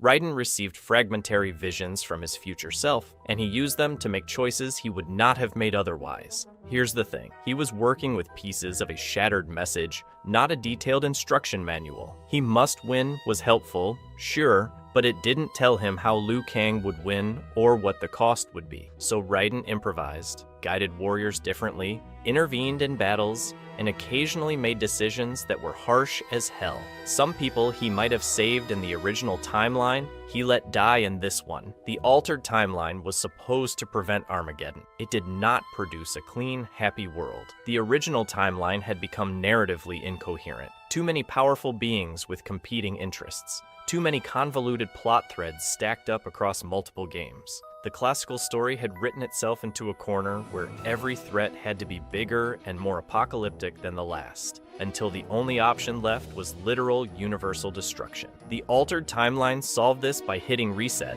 but Raiden's interventions didn't erase the fundamental problems. They just rearranged them. Raiden became a more ruthless version of himself, willing to make cold calculations about who lived and who died based on fragmentary future knowledge. This wasn't the benevolent Thunder God gently guiding Earthrealm's champions. This was a deity operating with incomplete information, making his best guesses, and sometimes getting it catastrophically wrong. Every change cascaded into massive unintended consequences. A warrior saved here created a vulnerability there. An enemy eliminated early meant a different threat emerged later. Outworld still invaded. The Netherrealm still schemed. Warriors still died and were resurrected as corrupted revenants. The altered past was trading one set of problems for a different set. Raiden thought he was preventing apocalypse, and technically, he succeeded at that specific goal. But he created a timeline unstable in different ways, ultimately just as prone to catastrophic failure as the original. The timeline he created would eventually attract Kronika, the Keeper of Time, who decided the entire experiment needed to be shut down and restarted properly, which is, not ideal, but if preventing one apocalypse just sets you up for a different cosmic threat to arrive and try erasing your entire reality, at least you bought yourself a few decades before everything went to hell again. The Rise of the Revenants. Quan Chi resurrected fallen Earthrealm champions as undead servants, and they were horrifying. Glowing eyes, grayish withered skin, scars covering their bodies. But here's where it gets truly devastating. These weren't mindless zombies. Revenants retained their combat skills and consciousness. They knew exactly who they were and what they were being forced to do, but they had zero free will, enslaved to Quan Chi's will without the ability to resist. Liu Kang, Kung Lao, Kitana,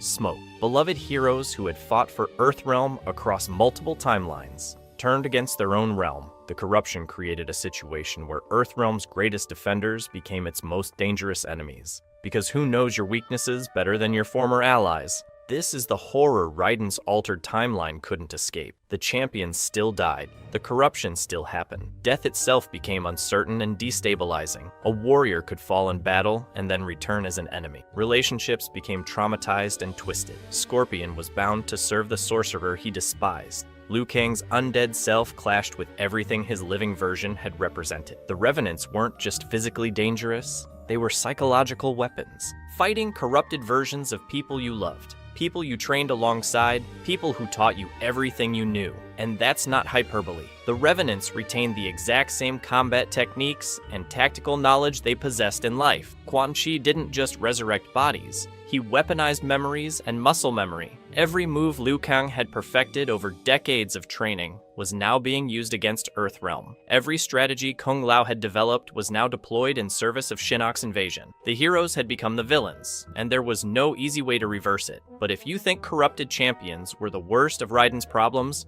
wait until you hear about the Titaness who'd been watching every single timeline manipulation and decided she'd had enough. Kronika's Hourglass. Kronika is either the most powerful being in Mortal Kombat history or the most incompetent cosmic architect ever conceived, and I can prove it. Before you dismiss this as exaggeration, understand what she actually was. Kronika wasn't an elder god. She preceded them. She was a titan who existed before the realms themselves were formed. She didn't just observe time, she created it. She shaped every timeline using the Hourglass of Time, a cosmic artifact that allowed her to rewrite history and create entirely new timeline branches whenever she felt like it. The Elder Gods answered to universal laws. Kronika wrote those laws. But here's where it gets weird. Despite possessing godlike power over all existence, Kronika had been watching Raiden's timeline alteration the entire time. The constant warfare, the endless resurrections, the accumulated trauma across centuries of conflict, all of it was putting strain on reality itself. The timeline was becoming unstable.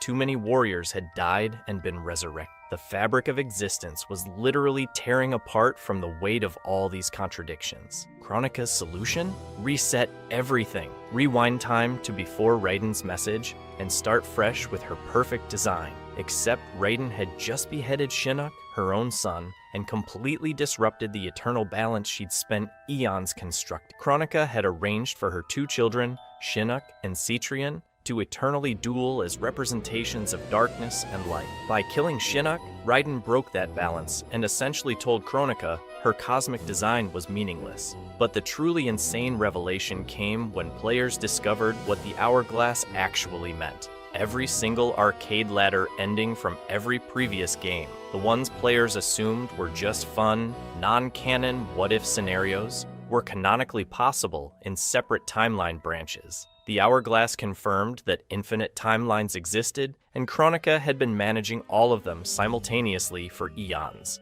NetherRealm had essentially retconned the entire franchise's narrative structure in a single game, transforming decades of non-canon endings into confirmed alternate realities. And Kronika, despite her cosmic power, couldn't maintain control over this infinite complexity. But if you think one cosmic architect failing to manage infinite timelines is disturbing, wait until you hear about the battle that would literally determine whether any timeline would exist at all. The battle for the dawn of time. Fire. God Liu Kang, transformed by merging with Raiden's soul, fought Kronika across temporal boundaries at the dawn and end of time. And this wasn't hyperbole. They literally battled at the moment reality began and the moment it would end, with existence itself collapsing between those 2 points. The arena wasn't a location. It was the concept of time having a beginning and an ending, and Liu Kang fought across both simultaneously. Kronika's plan was simple and absolutely horrifying. She planned to rewind time to before the Mortal Kombat tournament ever began, erasing billions of lives and all history that came after. Every relationship,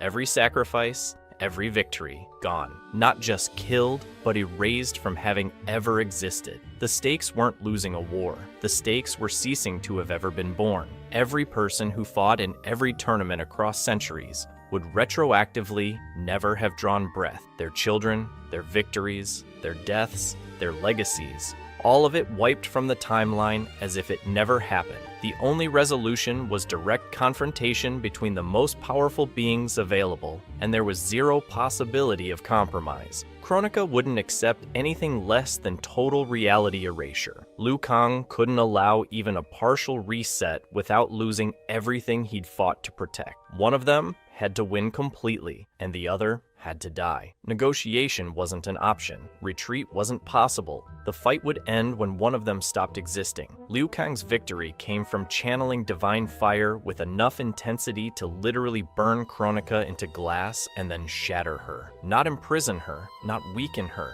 Complete annihilation of a titan. When her form crystallized and shattered into fragments, Liu Kang inherited her role as Keeper of Time and gained control of the hourglass that regulated all existence. He didn't just defeat Kronika, he replaced her entirely, assuming the cosmic responsibility of maintaining reality's flow. But if you think inheriting god-tier cosmic authority sounds like a happy ending, the responsibilities that came with controlling the hourglass would immediately become Liu Kang's greatest burden. Fire. God Liu Kang. Liu Kang's merger with Raiden created a deity with cosmic authority approaching that of the Titans themselves. This wasn't a simple power boost. This was a fundamental transformation of his entire existence. Raiden, recognizing he alone could not defeat Kronika, chose to combine his soul and divine power directly with Liu Kang's body and consciousness. The Raiden that existed before ceased to exist as a separate entity. His consciousness merged into Liu Kang's,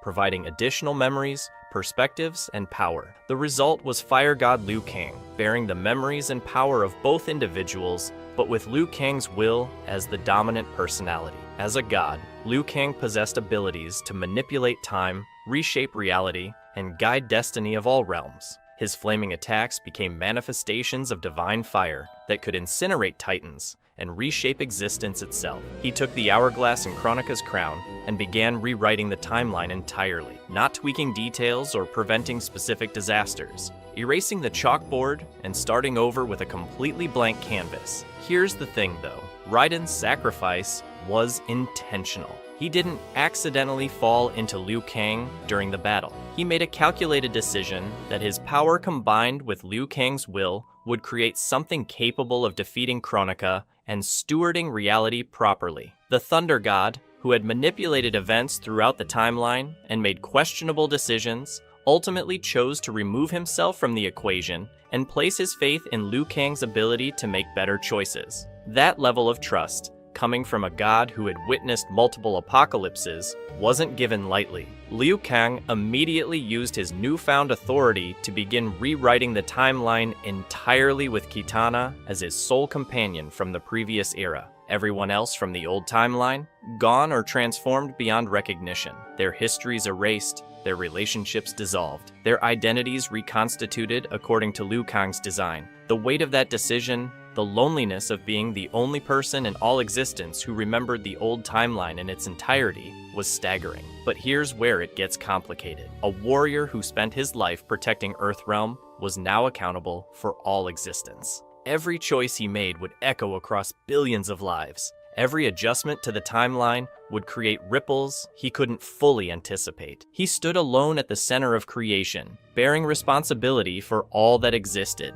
At least he had absolute power to back up that responsibility, unlike the failures that plagued Shang Tsung's counter reset, which spiraled into multiversal chaos almost immediately. Shang Tsung's counter reset, Liu Kang stood at the peak of creation, wielding the hourglass that controlled all time, ready to forge a perfect new era. And then Shang Tsung showed up to ruin everything. Because of course he did. Before Liu Kang could finish reshaping reality, 3 warriors emerged from Kronika's hourglass: Shang Tsung, Nightwolf, and Fujin, trapped in the void by Kronika herself. She'd locked them away because they refused to join her timeline rewrite. But Shang Tsung carried information that completely destroyed Liu Kang's victory parade. Without Kronika's crown, the hourglass would eventually shatter, and when it shattered, every single realm would collapse into nothing. The crown had been destroyed during the final battle, which meant Liu Kang's new timeline was built on a ticking time bomb. Here's where it gets predictably terrible. Shang Tsung volunteered to travel back through time to retrieve the crown before its destruction,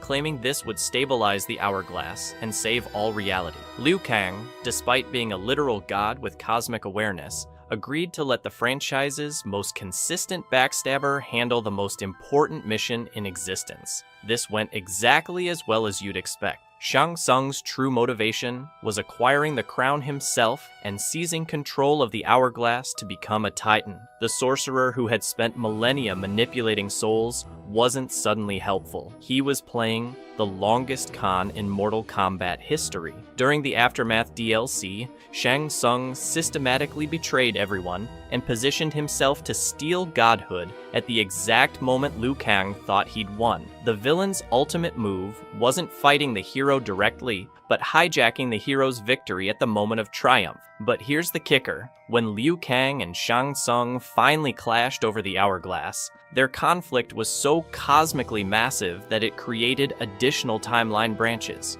One timeline where Liu Kang won, another where Shang Tsung won. Defeating Shang Tsung once wasn't enough, because multiverse mechanics meant that a version of him existed somewhere with Titan-level power. That alternate Shang Tsung, Titan Shang Tsung, became an evil god version operating in a shadow timeline, and he was absolutely not done trying to conquer everything. So Liu Kang saved existence, only to discover that saving existence created a multiverse where evil versions of himself and his enemies now existed as cosmic threats. Great. Add that to the list. But if you think one evil titan hiding in alternate timelines is the worst threat Liu Kang faced, the next issue makes that look almost manageable. The Erasure of the Titans. Liu Kang fundamentally restructured the role and power of Titan-level beings in his new timeline, and he learned from Kronika's mistakes. But here's the thing, he might be making entirely new ones. Kronika had arranged for her two children,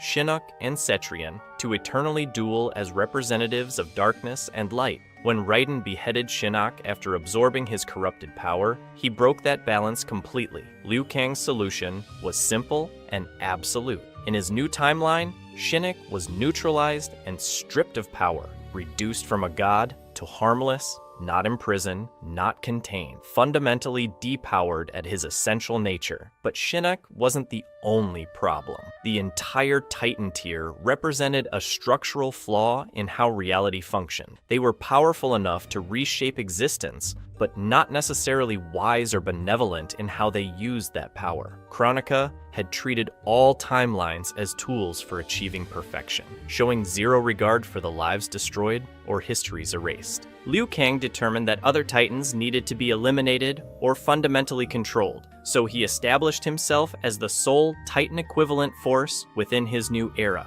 Rather than creating a new hierarchy with multiple competing cosmic powers, Liu Kang decided all Titan-level threats needed to be eliminated or depowered. Cetrion was neutralized. Other potential threats were prevented from having any foothold. The cosmic hierarchy was flattened, with one supreme being wielding ultimate authority instead of multiple competing forces. This created stability in one sense, no rival titans manipulating events or erasing timelines according to their personal visions. But it also created vulnerability. Liu Kang alone bore responsibility for maintaining the entire cosmic structure. If he failed or was corrupted, there was no rival power to balance him. He had consolidated all authority under himself, which is exactly the kind of absolute power that historically leads to catastrophic problems. And the vulnerability showed up almost immediately. When Titan Havoc and Titan Shang Tsung from alternate timelines breached into Liu Kang's era, they represented a Titan tier of power that hadn't existed within his timeline for quite some time. His decision to erase all rival Titans meant there were no other cosmic-level allies who could assist him when threats from other timelines arrived. He had created a system where he was the single point of failure. But if consolidating all cosmic power under one being sounds risky, wait until you see what Liu Kang actually built with that power. The new era, Liu Kang created a complete reimagining of all realms, inhabitants, and relationships using the full power of the hourglass and crown. This wasn't tinkering with history or adjusting a few events. This was building reality from scratch. Every single soul, every kingdom, every relationship dynamic reconstructed from the ground up, and it's genuinely impressive. Raiden, the Thunder God who'd been manipulating events for eons, became a simple farmer who received lightning powers through a gift from Liu Kang. Kung Lao, who'd always lived in his cousin's shadow, got elevated to champion status alongside him, rather than playing second fiddle. Melina became Kitana's legitimate sister, infected with Tarkit disease, rather than being a Tarkatan clone experiment. Reptile got reimagined entirely, becoming Syzoth, a tragic figure caught between his Zaterran heritage and his desire for acceptance. Sindel ruled Outworld, not through conquest, but in partnership with her daughters, becoming an actually decent parent for once in franchise history. Shao Kahn, the tyrant who dominated countless timelines, no longer ruled at all. He became General Shao, a military commander with ambitions, but no actual empire. Liu Kang deliberately downgraded his own cosmic authority. He could have remained an omnipotent overseer controlling every detail, but instead he positioned himself as God of Fire and Protector of Earthrealm, a powerful being, not a cosmic micromanager. This decision matters because it shows Liu Kang learned something from Kronika's failure. Trying to control everything creates the exact problems you're trying to prevent. By giving people actual free will and agency, he accepted that chaos and conflict would still exist. He just removed the apocalyptic scale catastrophes from the equation. The new era represents creative freedom on a massive scale. Beloved characters getting second chances with completely different lives. Relationships that were toxic or tragic in previous timelines, rewritten as healthy partnerships. Warriors who died young living full lives. Enemies becoming allies, allies becoming strangers, and entire factions getting personality transplants. The fundamental political structures of the realms reconstructed to be less prone to apocalyptic warfare. But here's the thing about building a perfect timeline. Someone always finds the cracks. If you think one carefully constructed reality would be safe from interference, wait until you hear about the multiversal invasion that's about to tear it apart. The multiversal convergence. Liu Kang created the perfect timeline. He prevented the horrors of the past, gave warriors second chances, and built a reality where peace was actually possible. But here's the thing, you can't hide from infinity, and I can prove it. The new era wasn't the only timeline. It was just one of an infinite number of timelines that existed simultaneously across the multiverse. And when you're playing with forces powerful enough to create entire realities, eventually someone in one of those other realities figures out how to break into yours. That someone was Titan Shang Tsung. In the alternate timeline where Shang Tsung defeated Liu Kang and seized control of Kronika's hourglass, he didn't just become a god. He became obsessed with proving his supremacy across all realities. Standing in his corrupted timeline wasn't enough. He needed to conquer every version of existence, which meant finding ways to breach the barriers between timelines and invade Liu Kang's new era. But Shang Tsung wasn't the only threat discovering dimensional travel. Other titans from alternate timelines began finding their own methods to cross into Liu Kang's reality.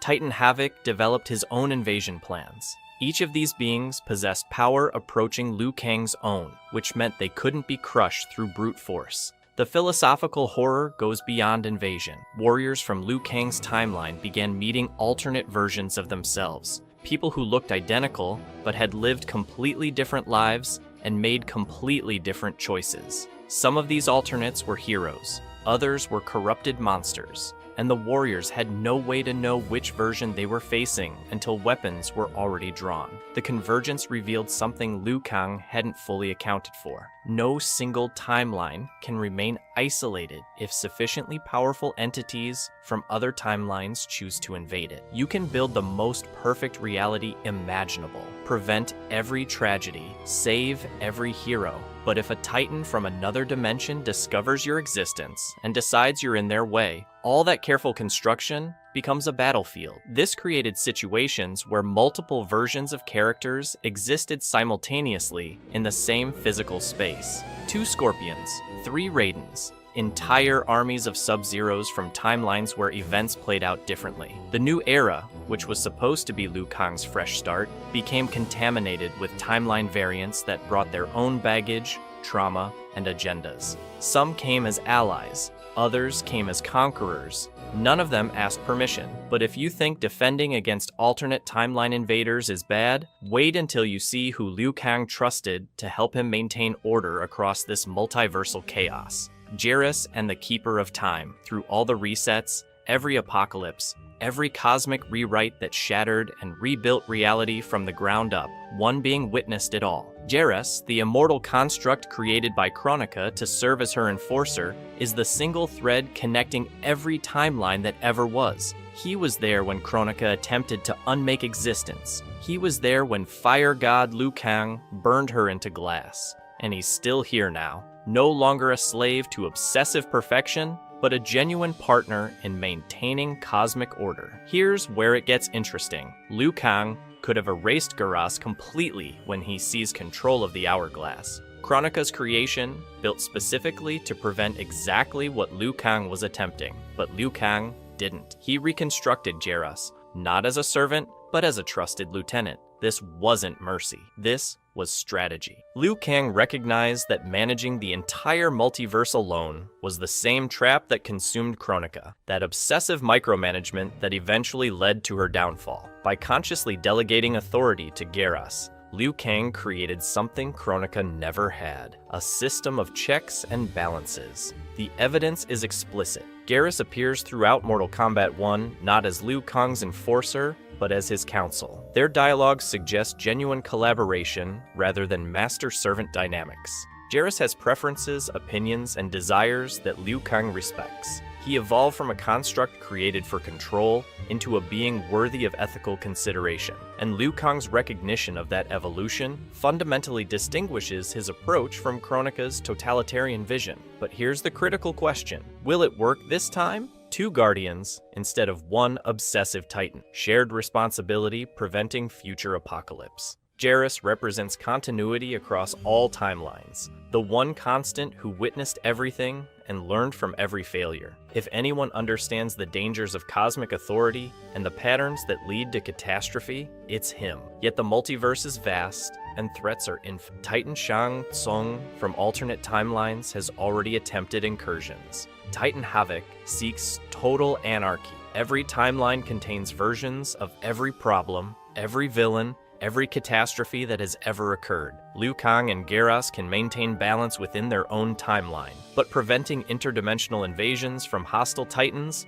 may prove impossible to sustain indefinitely. So the question remains unanswered. Has the cycle finally been broken? Or is this simply the calm before yet another reset? Geras witnessed the fall of the classical timeline. He witnessed Kronika's failure. He witnessed Liu Kang's ascension. Now he stands as guardian alongside Fire God Liu Kang. Two beings attempting what no single entity ever could. Permanent stability across infinite timelines. The optimism is cautious. The stakes are absolute. And Geras, the immortal witness to all resets, knows better than anyone that nothing is permanent when reality itself can be rewritten. Mortal Kombat didn't just change fighting games, it changed the entire gaming industry. This franchise single-handedly forced the United States government to create a rating system for video games, and it did it by being so violent that senators were literally holding congressional hearings about it. So today, I'm breaking down every single Mortal Kombat game and everything that made each one matter, starting with the one that almost got video games banned. Mortal Kombat, 1992. Here's what made the original Mortal Kombat different from every other fighting game in 1992. It used digitized real actors. Real people were filmed performing moves, and those recordings were turned into the in-game sprites. The result looked disturbingly realistic for the time, and when you combined that with blood, spine-ripping fatalities, and brutal finishing moves, you had a recipe for absolute chaos. The game introduced characters that would become gaming icons: Liu Kang, Scorpion, Sub-Zero, Shang Tsung. The premise was simple: an interdimensional martial arts tournament where where Earth's greatest fighters defend the realm from conquest. Classic stuff, but here's where it gets interesting. The game sold over 3 million copies in its first 3 weeks on home consoles. By 1994, console sales had crossed 6 million units and grossed over $300 million.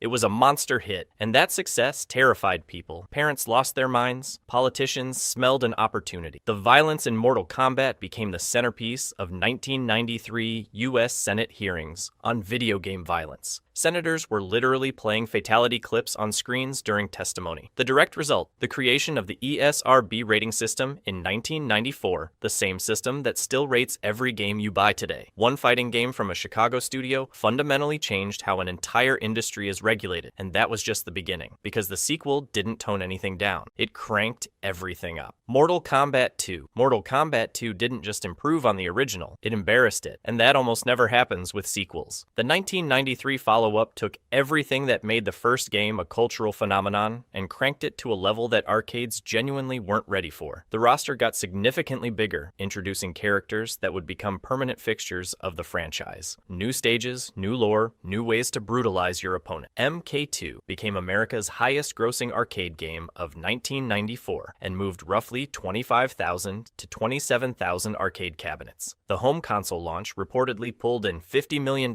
in its first week alone in the US, which at the time was described as the largest introduction of a video game in history. But here's where it gets fun. The game was so violent, so absurdly over the top, that the developers decided to lean into the absurdity. They added Babalides, a finishing move where instead of ripping your opponent's spine out, you turn them into a crying baby. They also added friendships, where your character does something wholesome instead of murdering someone. It was dark humor at its finest, and it became a signature part of the franchise's identity. The controversy didn't slow down either. MK2 got straight up banned in Germany and censored in Japan, and honestly, that probably just made people want it more. To this day, a massive chunk of the fanbase still argues that MK2 is the single best Mortal Kombat game ever made. But while MK2 was perfecting the formula, the next entry was about to shake things up in a completely different way. Mortal Kombat 3. Mortal Kombat 3 should have been a victory lap. The first two games dominated arcades, dominated living rooms, and dominated every conversation about video game violence. So when MK3 hit arcades on April 15th, 1995, expectations were through the roof. And to be fair, the game delivered in a lot of ways. The story went massive. Instead of another tournament, Shao Kahn straight up invaded Earthrealm. He resurrected Sindel, used her as an anchor to merge the realms, and suddenly the fight wasn't happening in some mystical arena anymore. It was happening on Earth. Streets, rooftops, subway stations. The scale was completely different. Gameplay changed too. MK3 introduced a run button and a pre-programmed combo system that let you chain hits together in ways the first two games never allowed. Some players loved it, others felt like it killed the deliberate read your opponent pacing that made the original so intense. The community was genuinely split, but here's where it gets messy. Midway decided to shake up the roster. They cut fan-favorite characters to make room for new ones. And when I say fan-favorites, I mean Scorpion. They left out Scorpion, one of the most recognizable characters in all of gaming, and he just wasn't in the game. Fans lost their minds. The backlash was immediate and loud. The SNES version still sold over 1 million copies by November 1995, and MK3 was declared the best-selling US home video game that year. But the damage was done. Midway heard the complaints and responded with Ultimate Mortal Kombat 3, which added Scorpion, Kitana, Reptile, and other missing fighters back into the roster. It was essentially an apology in cartridge form. It worked, but MK3 remains the first time the series genuinely stumbled, and the next entry would try to fix everything by cramming literally everyone into one game. Mortal Kombat 4. Every franchise has that phase where it's trying something new and you can tell it hasn't figured it out yet. For Mortal Kombat, that phase was Mortal Kombat 4. Released in 1997, MK4 was the series' first jump into 3D graphics. And look, this was a massive deal at the time. Everyone was going 3D, Tekken was doing it, Virtua Fighter was doing it, so Midway looked at at the competition and said, yeah, we can do that too. The problem? They couldn't. Not yet anyway. Here's the thing. While Tekken 3 was delivering smooth, fluid, 3D combat that still holds up today, MK4 looked like someone sculpted the fighters out of melted candles. The character models were blocky, the animations were stiff, and the environments had this flat plastic quality that made everything feel like a budget action figure playset. It wasn't ugly by 1997 standards, but next to what Namco and Sega were putting out, it was rough. But the game did try some interesting things. MK4 introduced a weapon system where fighters could pull out swords, clubs, and other tools mid-fight. It was clunky, sure, but it showed Midway was willing to experiment beyond just punch and kick harder. The game also holds a weird historical distinction. It was the last Mortal Kombat game to ever get an arcade release. After this, the series went fully home console. Story-wise, MK4 is where things started shifting toward bigger, more mythological conflicts. This is the game that introduced Quan Chi, a sorcerer who would go on to become one of the franchise's most important villains. The narrative was moving away from simple tournament fights and toward full-blown god-tier warfare. The cutscenes trying to convey this drama, though, hilariously bad. We're talking PS1 era CGI with voice acting that sounds like it was recorded in someone's garage. Was it a great game? Not really. But it was a necessary growing pain, and the franchise learned a lot from it, which is good, because the next entry would need every lesson it could get. For 5 years, Mortal Kombat basically disappeared, after MK4 stumbled into the third dimension and a string of forgettable spin-offs nearly buried the franchise. Most people assumed the series was done, but Midway had other plans, and they opened Deadly Alliance with the most disrespectful power move in fighting game history. Deadly Alliance. They killed Liu Kang, not in some dramatic final boss battle, not as a cliffhanger twist halfway through the story. They killed the main character of the entire franchise in the opening cinematic before you even touched a controller. Shang Tsung and Quan Chi team up, ambush him, and snap his neck. Done. The face of Mortal Kombat, the guy who won basically every tournament since 1992, dead before the title screen. And that's not an exaggeration. Liu Kang isn't even on the playable roster. The only mainline Mortal Kombat game where the series protagonist is completely absent as a fighter. That alone told players everything they needed to know about what Deadly Alliance was trying to do. This wasn't a sequel. This was a statement. The gameplay backed it up. Deadly Alliance ditched the arcade entirely, launching exclusively on PlayStation 2, Xbox, and GameCube in November 2002. Every character had multiple fighting styles you could switch between mid-combo, a completely new system that gave fights actual depth and strategy. The engine was rebuilt from scratch, the roster was reshuffled. It felt like a different franchise wearing familiar skin. Here's the thing, it worked. Critics praised it as a genuine comeback. After years of the series bleeding credibility with mediocre releases, Deadly Alliance proved Mortal Kombat could reinvent itself without losing what made it brutal in the first place. But reinvention was just the beginning, because Deception took everything Deadly Alliance built and went somewhere nobody expected. Deception. Mortal Kombat. Deception is what happens when a fighting game looks in the mirror and decides it wants to be 5 different games at once. And honestly, it kinda pulled it off. Released in October 2004 for PlayStation 2 and Xbox, Deception picked up right where Deadly Alliance left off. The story this time centered on the Dragon King Onaga, an ancient ruler who gets resurrected and becomes so powerful that Raiden, Shang Tsung, and Quan Chi have to team up just to slow him down. That alone should tell you how high the stakes were. But the real star of Deception wasn't the main villain. It was a brand new protagonist named Shujinko. Here's where it gets weird. Shujinko's story was told through Conquest Mode, which wasn't just a standard arcade ladder with cutscenes. It was a full open-world RPG-style adventure. In a fighting game, you wandered through different realms, talked to NPCs, completed quests, trained with various fighters, and slowly uncovered the larger plot. For a Mortal Kombat title in 2004, this was wildly ambitious. Nobody was expecting that level of single-player depth from a franchise built on one-on-one fights. But Midway didn't stop there. They also threw in chess combat, which was literally a chess game where capturing a piece triggered a fight, and Puzzle Combat, a cutesy falling block puzzle game starring chibi versions of the roster. It was absurd. This was peak mid-2000s energy, where developers just crammed every idea they had into one disc. The reception to Shujinko himself was mixed. Players found him a bit bland compared to established favorites, and his storyline essentially boiled down to being tricked into doing a villain's bidding for decades. Not exactly the heroic arc fans were hoping for, but the sheer volume of content in Deception earned it genuine respect. Nobody could say Midway wasn't trying. Oh, and in France, the game was renamed Mortal Kombat. Mystification. Because apparently deception didn't translate well. You can't make this stuff up. But if deception was the kitchen sink approach, the next game took that philosophy and cranked it to the absolute limit, throwing literally every character in the franchise into one final showdown. Armageddon. Every single Mortal Kombat character in one game. Every fighter from every era, every timeline, every spin-off, all crammed into a single roster. On paper, that sounds like the greatest fighting game ever made. In practice, it was the moment Mortal Kombat buckled under its own weight. Armageddon launched in October 2006 for PlayStation 2 and Xbox, and it was designed with one clear mission: end the original Mortal Kombat timeline. This was the grand finale. The story revolved around a battle royale at the Pyramid of Argus, where literally every warrior in the franchise fought to determine the fate of the realms. The roster was massive. We're talking over 60 playable characters, and that's not a flex. That's the problem. Here's the thing. When you have that many fighters, nobody gets proper attention. Movesets started feeling recycled, animations got reused. Characters who deserved unique identities blended together into a generic soup of punches and kicks. But the worst casualty was the fatality system. Instead of giving each character their own signature finishers, Armageddon introduced something called Create a Fatality. You'd input a chain of button commands during a finishing sequence, stringing together generic moves like ripping off limbs or smashing heads. It was the same system for every single character. Scorpion's fatality looked like Sub-Zero's fatality, looked like Sonya's fatality. The community absolutely hated it. Fatalities are the soul of Mortal Kombat, and Armageddon basically admitted the team couldn't design unique ones for 60 plus characters, so they didn't even try. The game still won Best Fighting Game at the 2006 Spike Video Game Awards, which tells you how thin the competition was. But more importantly, Armageddon's ending, where basically everyone dies at the Pyramid of Argus, created the exact narrative setup that the 2011 reboot needed. Every character dead, the timeline shattered, a perfect excuse to start over. And that's exactly what happened next. Verse DC Universe. Here's the thing about Mortal Kombat versus DC Universe. On paper, it sounds incredible. Sub-Zero fighting Batman, Scorpion teleporting behind Superman, Shao Kahn throwing hands with Darkseid. But there's one tiny problem. You can't rip Superman's spine out, and that's not a joke. That was the actual design constraint. DC Comics had strict rules about what you could do to their characters. No decapitations, no graphic dismemberment, no fatalities that would make Superman look, well, mortal. So the developers had to water down the entire violence system to accommodate heroes who wear capes and fight for justice. The result? Mortal Kombat's first ever T rating, a teen rating. On a Mortal Kombat game, the fanbase lost its mind. The fatalities were laughable compared to anything the series had done before. You had finishing moves that looked like mild inconveniences rather than brutal executions. Players called them friendships with extra steps. The gore that defined the franchise for over 15 years was basically gone, replaced with something that felt like a Saturday morning cartoon wearing a Mortal Kombat costume. But here's where it gets genuinely sad. This wasn't just a weird creative experiment. This was a Hail Mary. Midway, the studio that had built Mortal Kombat from the ground up since 1992, was drowning in debt. They needed a hit. They needed the crossover appeal of DC's roster to pull in a wider audience and save the company. It didn't work. Midway filed for bankruptcy in 2009, and the studio that created one of gaming's most iconic franchises was gone. But the story doesn't end there. Warner Brothers scooped up the remains, and from Midway's ashes rose NetherRealm Studios, led by Ed Boon himself. The same team, new name, and a second chance that would produce one of the greatest comebacks in fighting game history. But that comeback? That's the next chapter. Mortal Kombat 2011. Let me set the stage for you. Midway Games, the company that created Mortal Kombat, went bankrupt in 2009. Done, finished. The franchise that defined fighting games for an entire generation was essentially dead in the water. Warner Brothers swooped in, acquired the assets, and a new studio called NetherRealm Studios rose from the ashes with one mission: bring Mortal Kombat back to life. And they didn't just bring it back, they rebuilt it from the ground up. Mortal Kombat 2011, simply titled Mortal Kombat with zero subtitle, was a full timeline reset. The story literally has Raiden sending a message back in time to his past self, which which allowed NetherRealm to retell the events of the first 3 games in a completely reimagined way. It was a soft reboot that honored everything fans loved while wiping the slate clean of the increasingly convoluted lore that had piled up over the previous decade. But here's what really changed the game: the story mode. Fighting games had always treated single-player campaigns as an afterthought. You'd get an arcade ladder, maybe some endings, and that was it. Mortal Kombat 2011 delivered a fully cinematic, chapter-based narrative that played like an action movie. Each chapter focused on a different character, the cutscenes were genuinely well-produced, and the whole thing flowed seamlessly between story and gameplay. It set a new standard that every fighting game since has been chasing. Gameplay-wise, NetherRealm ditched the 3D movement that had defined the series since Deadly Alliance and returned to a 2D fighting plane. Classic Mortal Kombat, the kind of back-to-basics approach that fans had been begging. The reception was massive. 1 million copies sold in the first month alone, close to 3 million by August, around 4 million by 2013. Critics loved it, players loved it. It was widely considered one of the best fighting games of its entire generation. The game was even indexed in Germany and banned outright in South Korea for its violence, which honestly just proved that Mortal Kombat was truly back to form. Ed Boon himself noted that sales were way above expectations. And that's not hyperbole. This was a franchise that had been written off, developed by a studio that technically didn't exist 2 years earlier, and it came back swinging harder than ever. If you think the comeback story ends here, you're wrong, because NetherRealm was just getting started, and their next game would become the fastest-selling Mortal Kombat title in history: Mortal Kombat X. Mortal Kombat X didn't just move the series forward, it jumped an entire generation. Literally, the story skips ahead roughly 25 years from the 2011 reboot, and suddenly, you're not just playing as Johnny Cage and Sonya Blade anymore. You're playing as their daughter. Cassie Cage steps onto the roster alongside a whole squad of legacy kids, including Takeda, Jackie Briggs, and Kung Jin. NetherRealm essentially built an entire next generation of fighters, and told the old guard to share the spotlight. And here's the thing, not everyone was thrilled about that. A chunk of the fanbase felt like these new characters were being forced into the story at the expense of beloved classics. Others thought it was exactly what the franchise needed to avoid going stale. Both sides had a point, but the results spoke for themselves. MKX became the fastest-selling game in Mortal Kombat history at the time, topping PS4 charts in both the US and UK during its launch month. Critics backed it up too, with an 86 on Metacritic for Xbox One and 83 on PS4. But the real game changer was the variation system. Every character had 3 distinct fighting styles you could choose before a match, each one altering your moveset and strategy. It wasn't cosmetic, it fundamentally changed how matchups worked and gave the competitive scene way more depth than previous entries. Then, there was the DLC. NetherRealm went full horror movie crossover. Jason Voorhees, the Predator, a xenomorph alien, Leatherface. 4 iconic slasher and sci-fi villains dropped into a fighting game like it was the most natural thing in the world. Some fans called it genius, others called it shameless cash grabbing that turned MK into a brand licensing playground. Either way, people bought it. A lot of people bought it. There was also a faction system where every player joined one of 5 online factions, contributing points through gameplay to weekly wars. It wasn't revolutionary, but it gave casual players a reason to keep logging in beyond ranked matches. MKX proved that Mortal Kombat wasn't just a fighting game anymore. It was a full-blown pop culture event. But if you think guest characters and generational drama were peak chaos, wait until MK11 starts messing with time itself. Mortal Kombat 11. Mortal Kombat 11 had the most ambitious story the franchise ever attempted, and it's not even close. The game introduced Kronika, the Titan of Time, and the first female boss in Mortal Kombat history. Her plan? Rewind the timeline itself. Here's the setup. Kronika decides the current timeline is broken, so she starts merging past and present together. Young Johnny Cage meets old Johnny Cage. Young Scorpion meets the version of himself that's already made peace with Sub-Zero. Watching these characters confront who they used to be and who they'll become gave the story an emotional weight no previous MK game even attempted. But here's where it gets complicated. While the story mode was getting praised, the rest of the game was drowning in controversy. Unlocking cosmetics and gear required an absurd amount of grinding through the Towers of Time, which were brutally difficult at launch and clearly designed to push players towards spending real money. The backlash was immediate. Critics praised the combat and story, but called out the always online requirements and predatory progression systems. Players felt like they were being punished for not opening their wallets. NetherRealm eventually patched things, but the damage to launch reception was already done. On the gameplay side, MK11 introduced fatal blows, devastating cinematic attacks available once your health drops below 30%, usable only once per match. Crushing blows rewarded specific moves under specific conditions with bone-shattering X-ray sequences. These mechanics gave every match a comeback potential that kept fights tense until the final second. Then came the Aftermath expansion, which added new story chapters and multiple endings. One has Shang Tsung seizing control of Kronika's hourglass, but the ending that matters. Liu Kang defeats both Shang Tsung and Kronika, claims the power of a god, and resets the entire timeline from scratch. Every tournament, every betrayal, every death, gone. He rebuilds the universe from the ground up, and that reset, that's not just a cool ending. That's the direct setup for everything that comes next. Mortal Kombat 1, 2023. Remember Liu Kang, the guy who got his neck snapped in the opening cutscene of Deadly Alliance? The character who was so dead that deception turned him into a zombie? That guy is now literally God. Not a god, the god, fire god Liu Kang, keeper of the hourglass, architect of an entirely new universe. And honestly, that might be the most satisfying character arc in fighting game history. Here's what happened. After the events of Mortal Kombat 11, Liu Kang gained control over time itself, and instead of just fixing a few things, he rebuilt everything from scratch. Every character you've ever known in this franchise got reimagined. Scorpion and Sub-Zero, brothers now. Johnny Cage, still annoying, but in a completely different context. Kitana, Kung Lao, Raiden, all of them exist in this new timeline, but none of them are who you remember. Liu Kang essentially played God with 30 years of continuity and said, "Let me try this differently." The game launched on September 19th, 2023 for PS5, Xbox Series, PC, and Nintendo Switch with a base roster of 22 playable fighters. But the real headline feature was the Cameo fighter system. For the first time in the series, you pick a main character and a secondary assist character called a Cameo. These Cameo fighters jump in during combos, extend pressure, and fundamentally change how every matchup plays out. It's not just a gimmick. It added a genuine layer of strategy that no previous Mortal Kombat had attempted. Your main might be the same as someone else's, but your Cameo choice could make the fight feel completely different. On top of that, NetherRealm introduced Invasions, a new progression mode built around an interactive board game style map that rotates seasonally. It gave players something to grind beyond just online ranked matches, which was a direct response to criticism MK11 received about its always online unlock system. Commercially, the game moved fast. Nearly 3 million copies sold around launch, according to Warner Brothers CEO David Zaslav, and by mid-2024, that number climbed past 4 million, with some reports pushing it north of 5 million. For a fighting game in 2023, those are massive numbers. And here's the thing worth sitting with. This franchise started in 1992, with 7 characters on an arcade cabinet that parents wanted banned. 31 years later, it's a multi-billion-dollar property that just hit reset for the second time. 12 mainline games, countless fatalities, Senate hearings, international bans, a zombie Liu Kang, a time god Kronika, and now the monk who started it all is running the entire universe. That's not just a fighting game series, that's a legacy.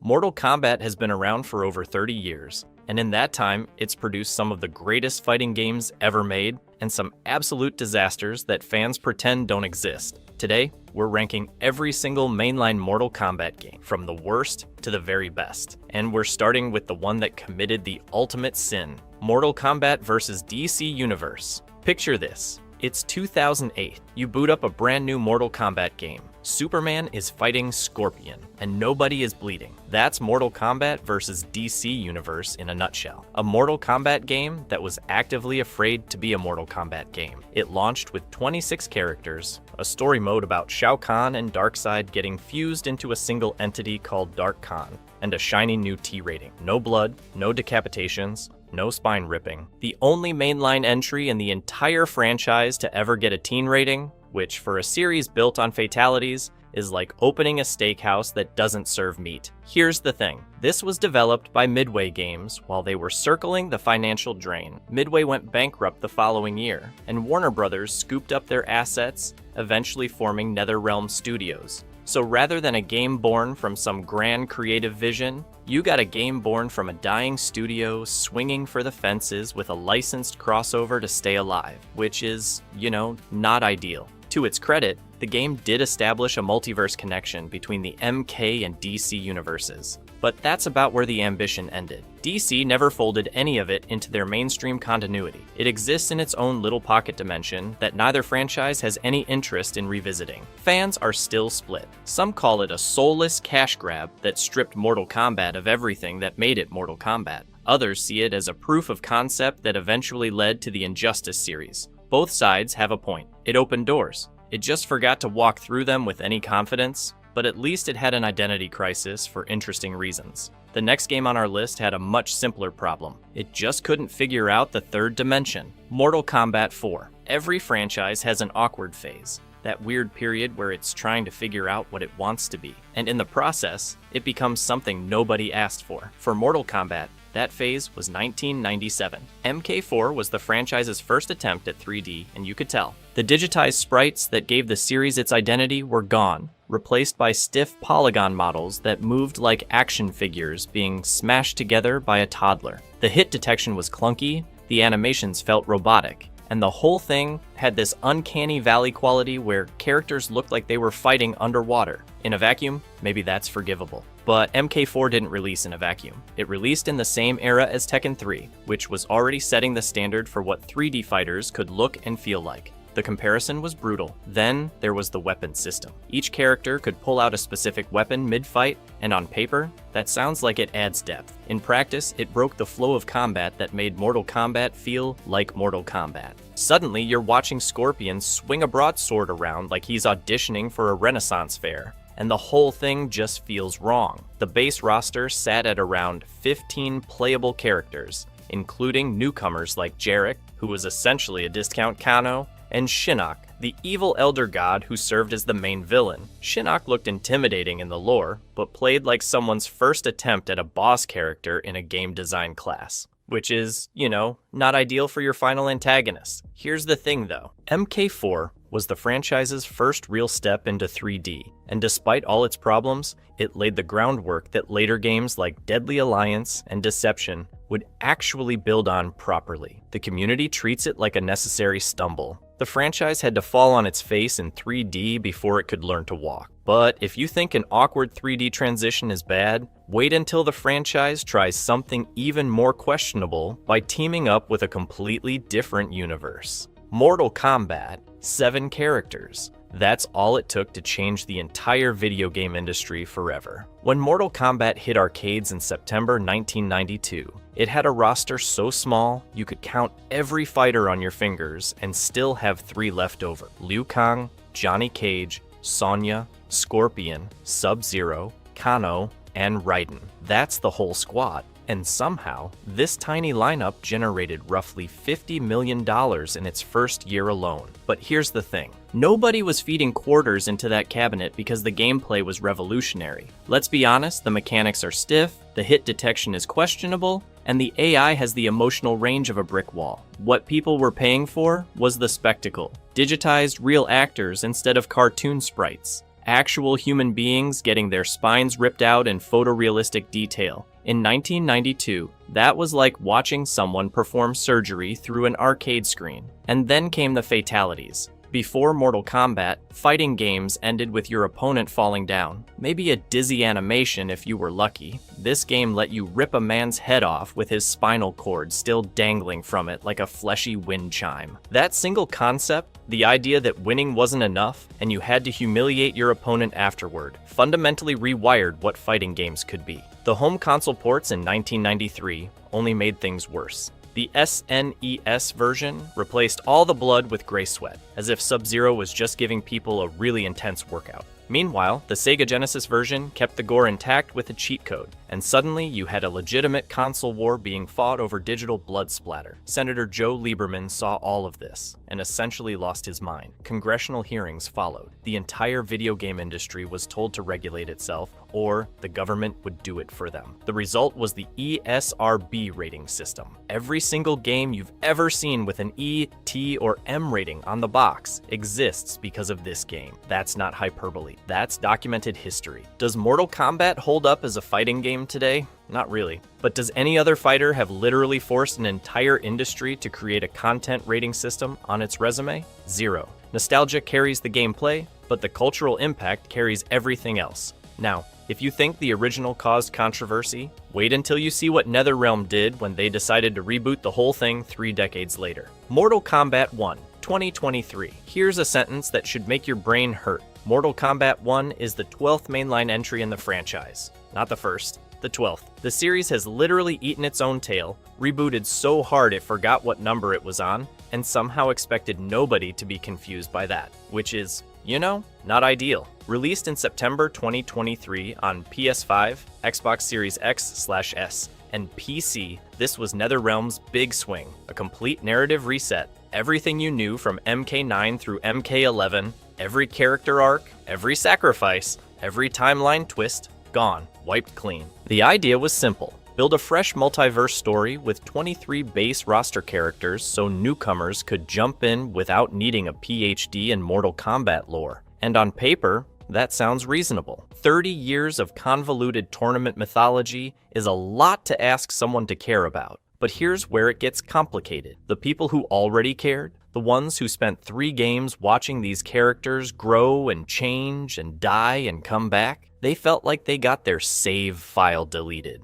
All that investment, all that development from the reboot trilogy just erased so someone's cousin could pick up a controller without asking, wait, who's Chronica? The biggest gameplay addition was the Cameo Fighter system, where you pick a secondary assist character who jumps in during matches. Think of it like a tag partner who never actually tags in, they just show up, do something useful, and leave. The competitive community immediately split into 2 camps. One side argued it added genuine strategic depth, layering team composition onto a traditionally solo fighter. The other side argued it created lopsided advantages where certain cameo pairings were borderline broken. Both sides had points. Neither side was willing to admit it. Commercially, the game moved over 2 million copies in its first month. That's a strong number by any measure. Critically, it landed somewhere between 72 and 82 on Metacritic, depending on the platform, which translates roughly to good, not great, definitely not bad. The story mode felt shorter than MK11's, and the roster at launch felt thin compared to what players had gotten used to. The fundamental question with Mortal Kombat 1 is whether good is enough when you're asking an entire fan base to forget everything and start over. It's a competent fighter with interesting ideas, but competent and interesting don't always equal essential. And when your competition is your own legacy, that's a tough fight to win. Speaking of legacy, let's talk about a game that tried to cram the entire franchise into one package and paid the price for it. Mortal Kombat, Armageddon. Mortal Kombat. Armageddon is what happens when a franchise looks at itself in the mirror, panics, and decides the answer to every problem is more. More characters, more customization, more ambition, and somehow less of everything that actually matters. Released in October 2006. 2 years after Deception, Armageddon shipped with 62 playable characters. 62. That's not a fighting game roster, that's a phone book. Every single character from the franchise's history was crammed in, including previously unplayable bosses, deep-cut nobodies, and fighters so obscure even the wiki pages for them feel apologetic. On paper, it sounds incredible. In practice, it meant half the roster played like reskinned versions of each other, with redundant movesets and zero personality distinguishing a C-tier ninja from a D-tier ninja. But here's the thing, the bloated roster isn't even the worst part. Armageddon is a Mortal Kombat game that effectively removed fatalities. The franchise literally built its identity on unique, grotesque finishing moves, and Armageddon replaced them with a single generic fatality system per character. You'd input a sequence of button prompts and watch your fighter perform a mix and match chain of rips and tears that felt about as personal as a fast food receipt. For a series where fatalities are the brand, this was like releasing a Mario game where you can't jump. They also introduced Create a Fighter, which let you build a custom character with mix and match movesets and appearance options. Cool concept. Except it mostly just highlighted how shallow the combat system had become when your homemade abomination played roughly as well as half the actual roster. And then there's the story mode. Armageddon's narrative solution to a timeline that had become an incomprehensible mess was elegant in the worst possible way. They killed everyone. Every single playable character dies. Liu Kang, Scorpion, Sub-Zero, All 62 of them gone. It's the narrative equivalent of flipping the Monopoly board because nobody can agree whose turn it is. But honestly, it was probably necessary. The lore had become so tangled that a full reset was the only way forward. Critics gave it a 62% consensus, the weakest of the PS2 era trilogy. Armageddon is creative burnout turned into a product, a game that tried to be everything and ended up being a spectacular, overstuffed funeral for an entire timeline. But at least Armageddon had the decency to crash at the end of an era. The game that kicked off this whole PS2 experiment had its own set of problems. Mortal Kombat: Deadly Alliance. By 2002, Mortal Kombat had a problem. The franchise had spent a decade escalating its cosmic stakes to the point where every new game needed a bigger, badder elder god threatening to swallow reality whole. The formula was exhausting, so Deadly Alliance did something genuinely brave. It threw all of that away. Instead of another interdimensional apocalypse, the entire plot hinged on two schemers, Shang Tsung and Quan Chi, deciding to team up and take over. That's it. No world-eating deities, no reality-collapsing portals. Just two guys with a plan, and honestly, it worked better than anything the series had done in years. Scaling the threat down made you actually care about the outcome because mortal enemies with personal grudges are infinitely more compelling than a glowing sky god you've never met. But the story wasn't the only reinvention happening here. This was the franchise's first proper leap into the PS2 and Xbox generation, and visually it was a different universe from MK4's polygon nightmares. Characters actually looked like characters instead of angry geometry. The animations were smoother,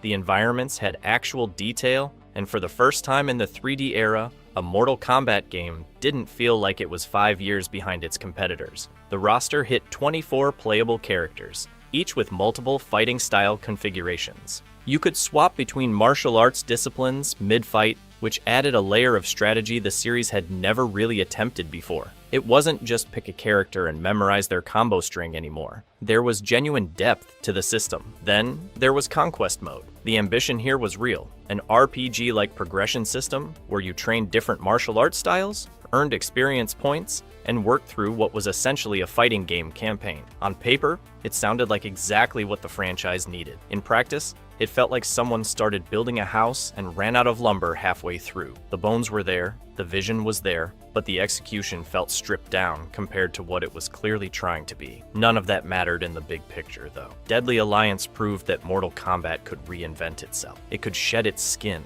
abandon what wasn't working, and come back stronger. That's not nothing. That's the reason the franchise survived long enough to eventually become a billion-dollar property. But if Deadly Alliance showed the series could evolve, MK11 showed what happens when that evolution gets a massive budget and 17 more years of experience behind it. Mortal Kombat 11. $400 million in revenue within the first year. Let that sink in for a second. Mortal Kombat 11 didn't just succeed, it became one of the most profitable fighting games ever released. And it almost torpedoed its own competitive scene over a gear system, which is, not ideal. Let's start with what worked, because a lot worked. The time travel story mode is genuinely one of the coolest things NetherRealm has ever done. The plot spans 25 years of the franchise timeline, pulling classic characters from the 1992 through 2011 eras and dropping them right next to their modern counterparts. Young Johnny Cage meets old Johnny Cage. Past Scorpion faces present Scorpion.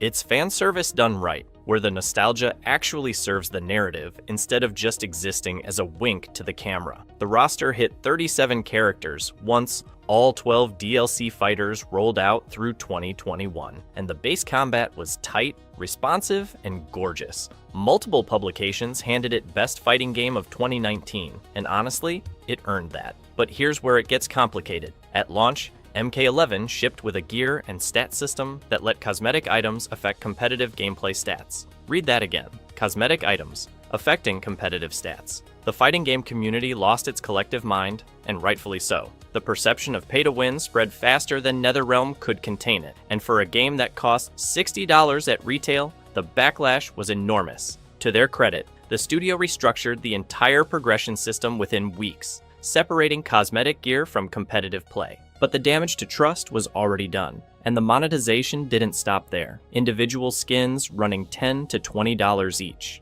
DLC characters sold separately. The community split hard between players who genuinely loved the time-spanning story and players who felt like every menu screen was trying to shake coins out of their pockets. You had a game that was simultaneously winning Game of the Year awards and getting dragged on Reddit for predatory pricing. Both things were true at the same time. Here's the thing about MK11. It's a genuinely excellent fighting game wrapped in a monetization strategy that kept trying to undermine it. The combat is fantastic, the story mode is ambitious, the roster is deep, but every conversation about its quality comes with an asterisk, and that asterisk has a dollar sign on it. Still, $400 million says a lot of people were willing to pay. Whether that's a compliment or an indictment depends on who you ask. But if you think monetization drama is a modern problem, wait until you hear about the roster controversy that split the fanbase back in 1995. Mortal Kombat 3. One button. That's all it took to split the entire Mortal Kombat fanbase in half. When MK3 hit arcades in April 1995, it looked like more of the same digitized fighter everyone loved. Same engine, same gore, same general vibe. But Midway added a single mechanic that changed everything. The run button. Here's the thing. Mortal Kombat 1 and 2 were reactive games.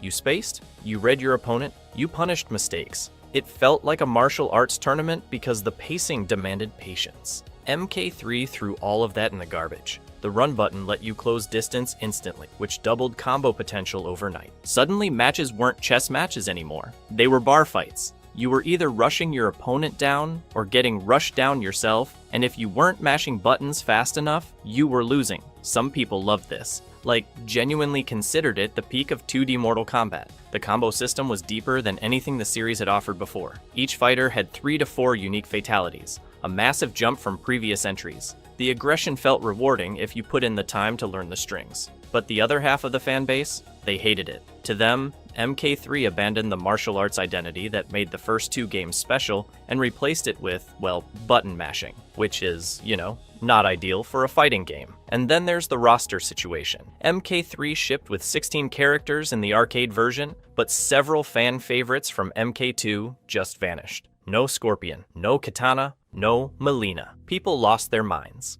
Midway scrambled and released Ultimate Mortal Kombat 3 later that same year, with the missing characters added back in. Then followed it up with Mortal Kombat Trilogy in 1996, which threw basically everyone into one massive package. 3 versions of the same game in under 2 years. The debate over which one is the real MK3 still hasn't been settled, and at this point, I don't think it ever will be. The game moved away from the tournament storyline entirely, replacing it with an Earth invasion plot featuring Shao Kahn just stomping around the planet. Combined arcade and home versions grossed over $100 million, so clearly people were buying it regardless of their complaints. But whether MK3 was an evolution or a betrayal depends entirely on what you wanted Mortal Kombat to be. And if you think that debate got heated, wait until we talk about the game that almost nobody argues about, Mortal Kombat 2.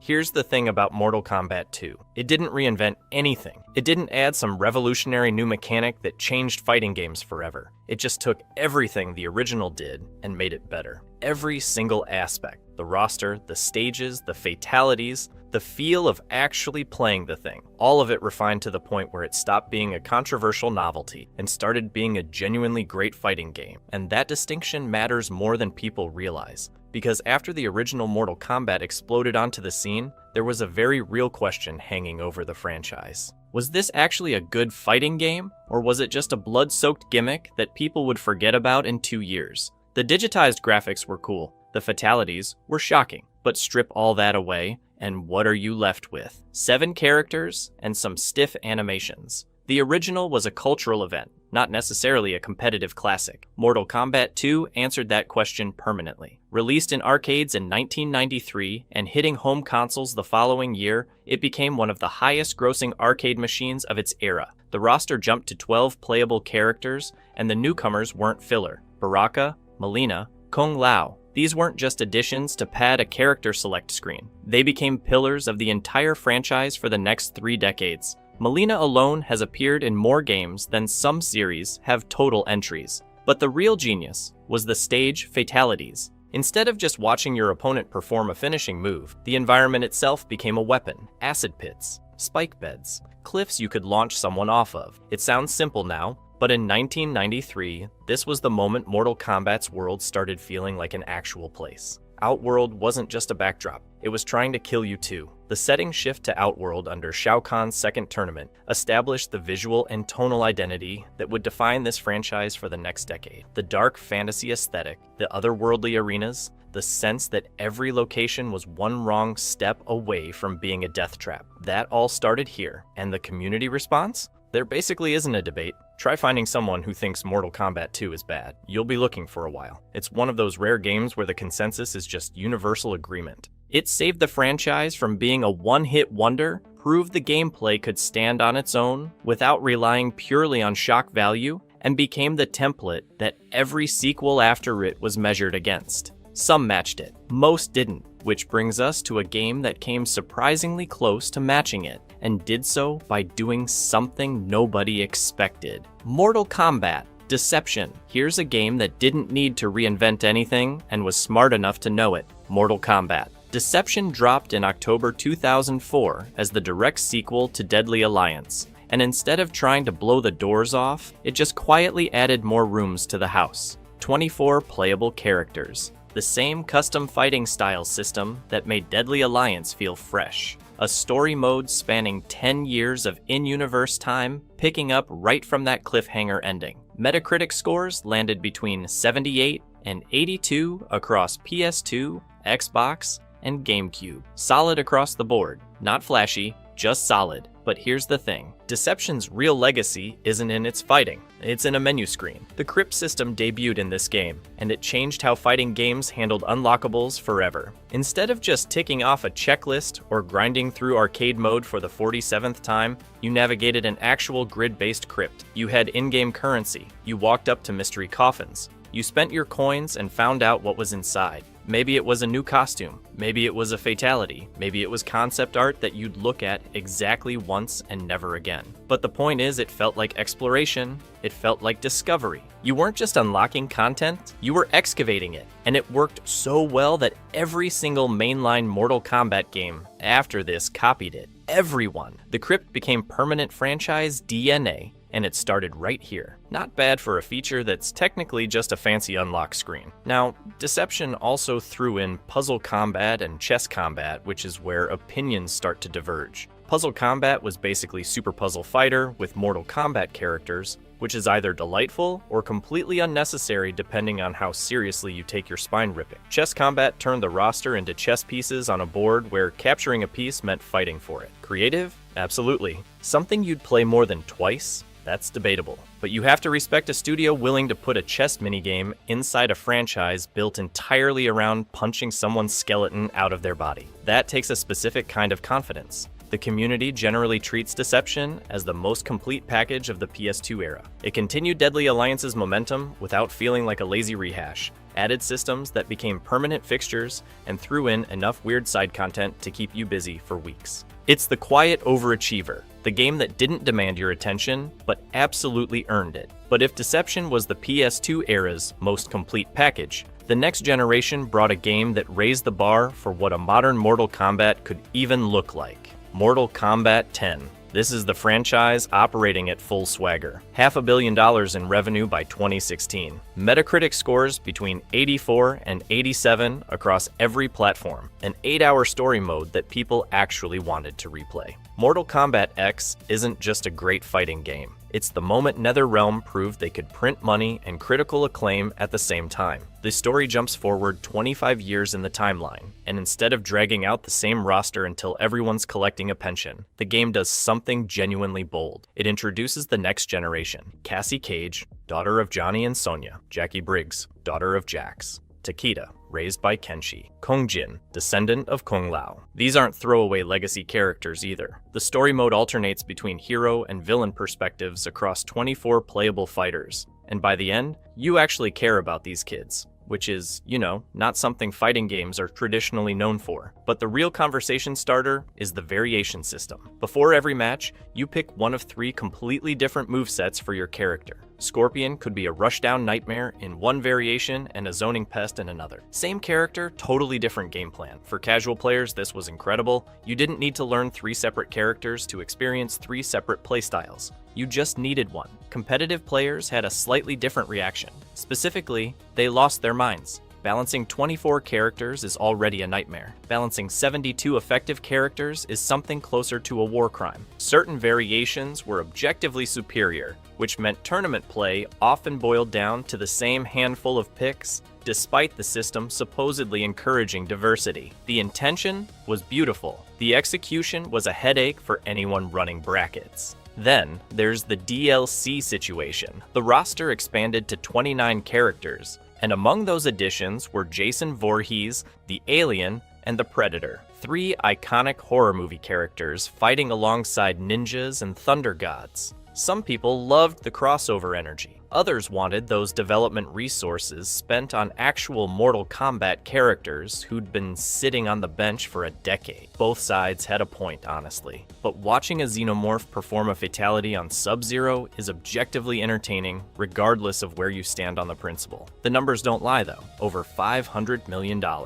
Universal critical acclaim, a story mode that successfully passed the torch to a new generation without burning down the old one. MKX is the franchise at its commercial and creative peak, the rare game where the money people and the creative people were clearly both getting exactly what they wanted. But if you think this is the best Mortal Kombat has ever been, there's one game that might have something to say about that. Mortal Kombat 9. Let me set the scene. It's 2006. Armageddon's battle royale threw every character in the franchise into one massive brawl with a canonical outcome so bleak it wrote the series into a corner. The story had nowhere to go. The 3D gameplay felt like it belonged in a different series entirely, and Mortal Kombat was creatively bankrupt. The franchise that once forced the United States government to create an entire rating system was limping toward irrelevance. And then NetherRealm did something nobody expected. They went backwards. Mortal Kombat 9 didn't try to innovate. It didn't chase trends. It didn't stuff 62 characters into a roster hoping quantity would mask the problem. Instead,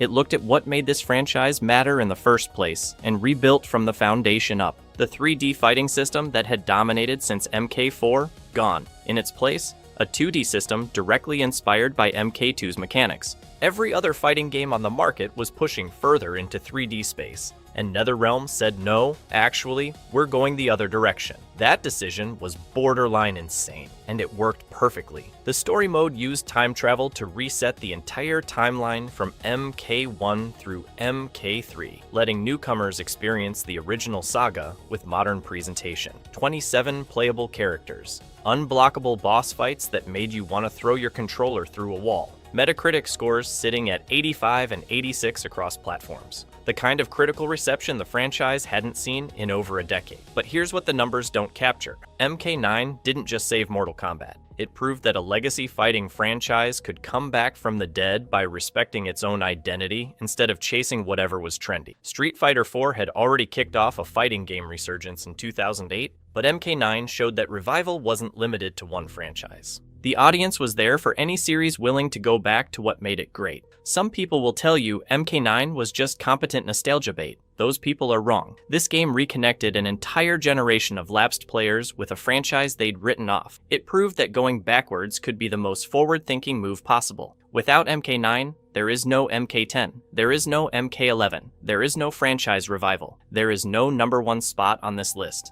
because the series would be dead. Every game we rank today exists in MK9's shadow. The bad ones failed to learn its lessons. The great ones built on its foundation. And MK9 itself, it sits right here at the top, exactly where it belongs. Not just because it's a great fighting game, but because it gave an entire franchise a second life when nobody thought that was possible. Mortal Kombat has been breaking its own rules for 30 years, and nobody's holding it accountable. Tournament laws ignored at will, resurrection rules rewritten every game, elder gods enforcing justice only when convenient, and cosmic threats that vanish between sequels. That's why today, I'm breaking down every documented instance where Mortal Kombat contradicts its own established lore, starting with the one fighter who breaks every single undead rule, the Scorpion exception.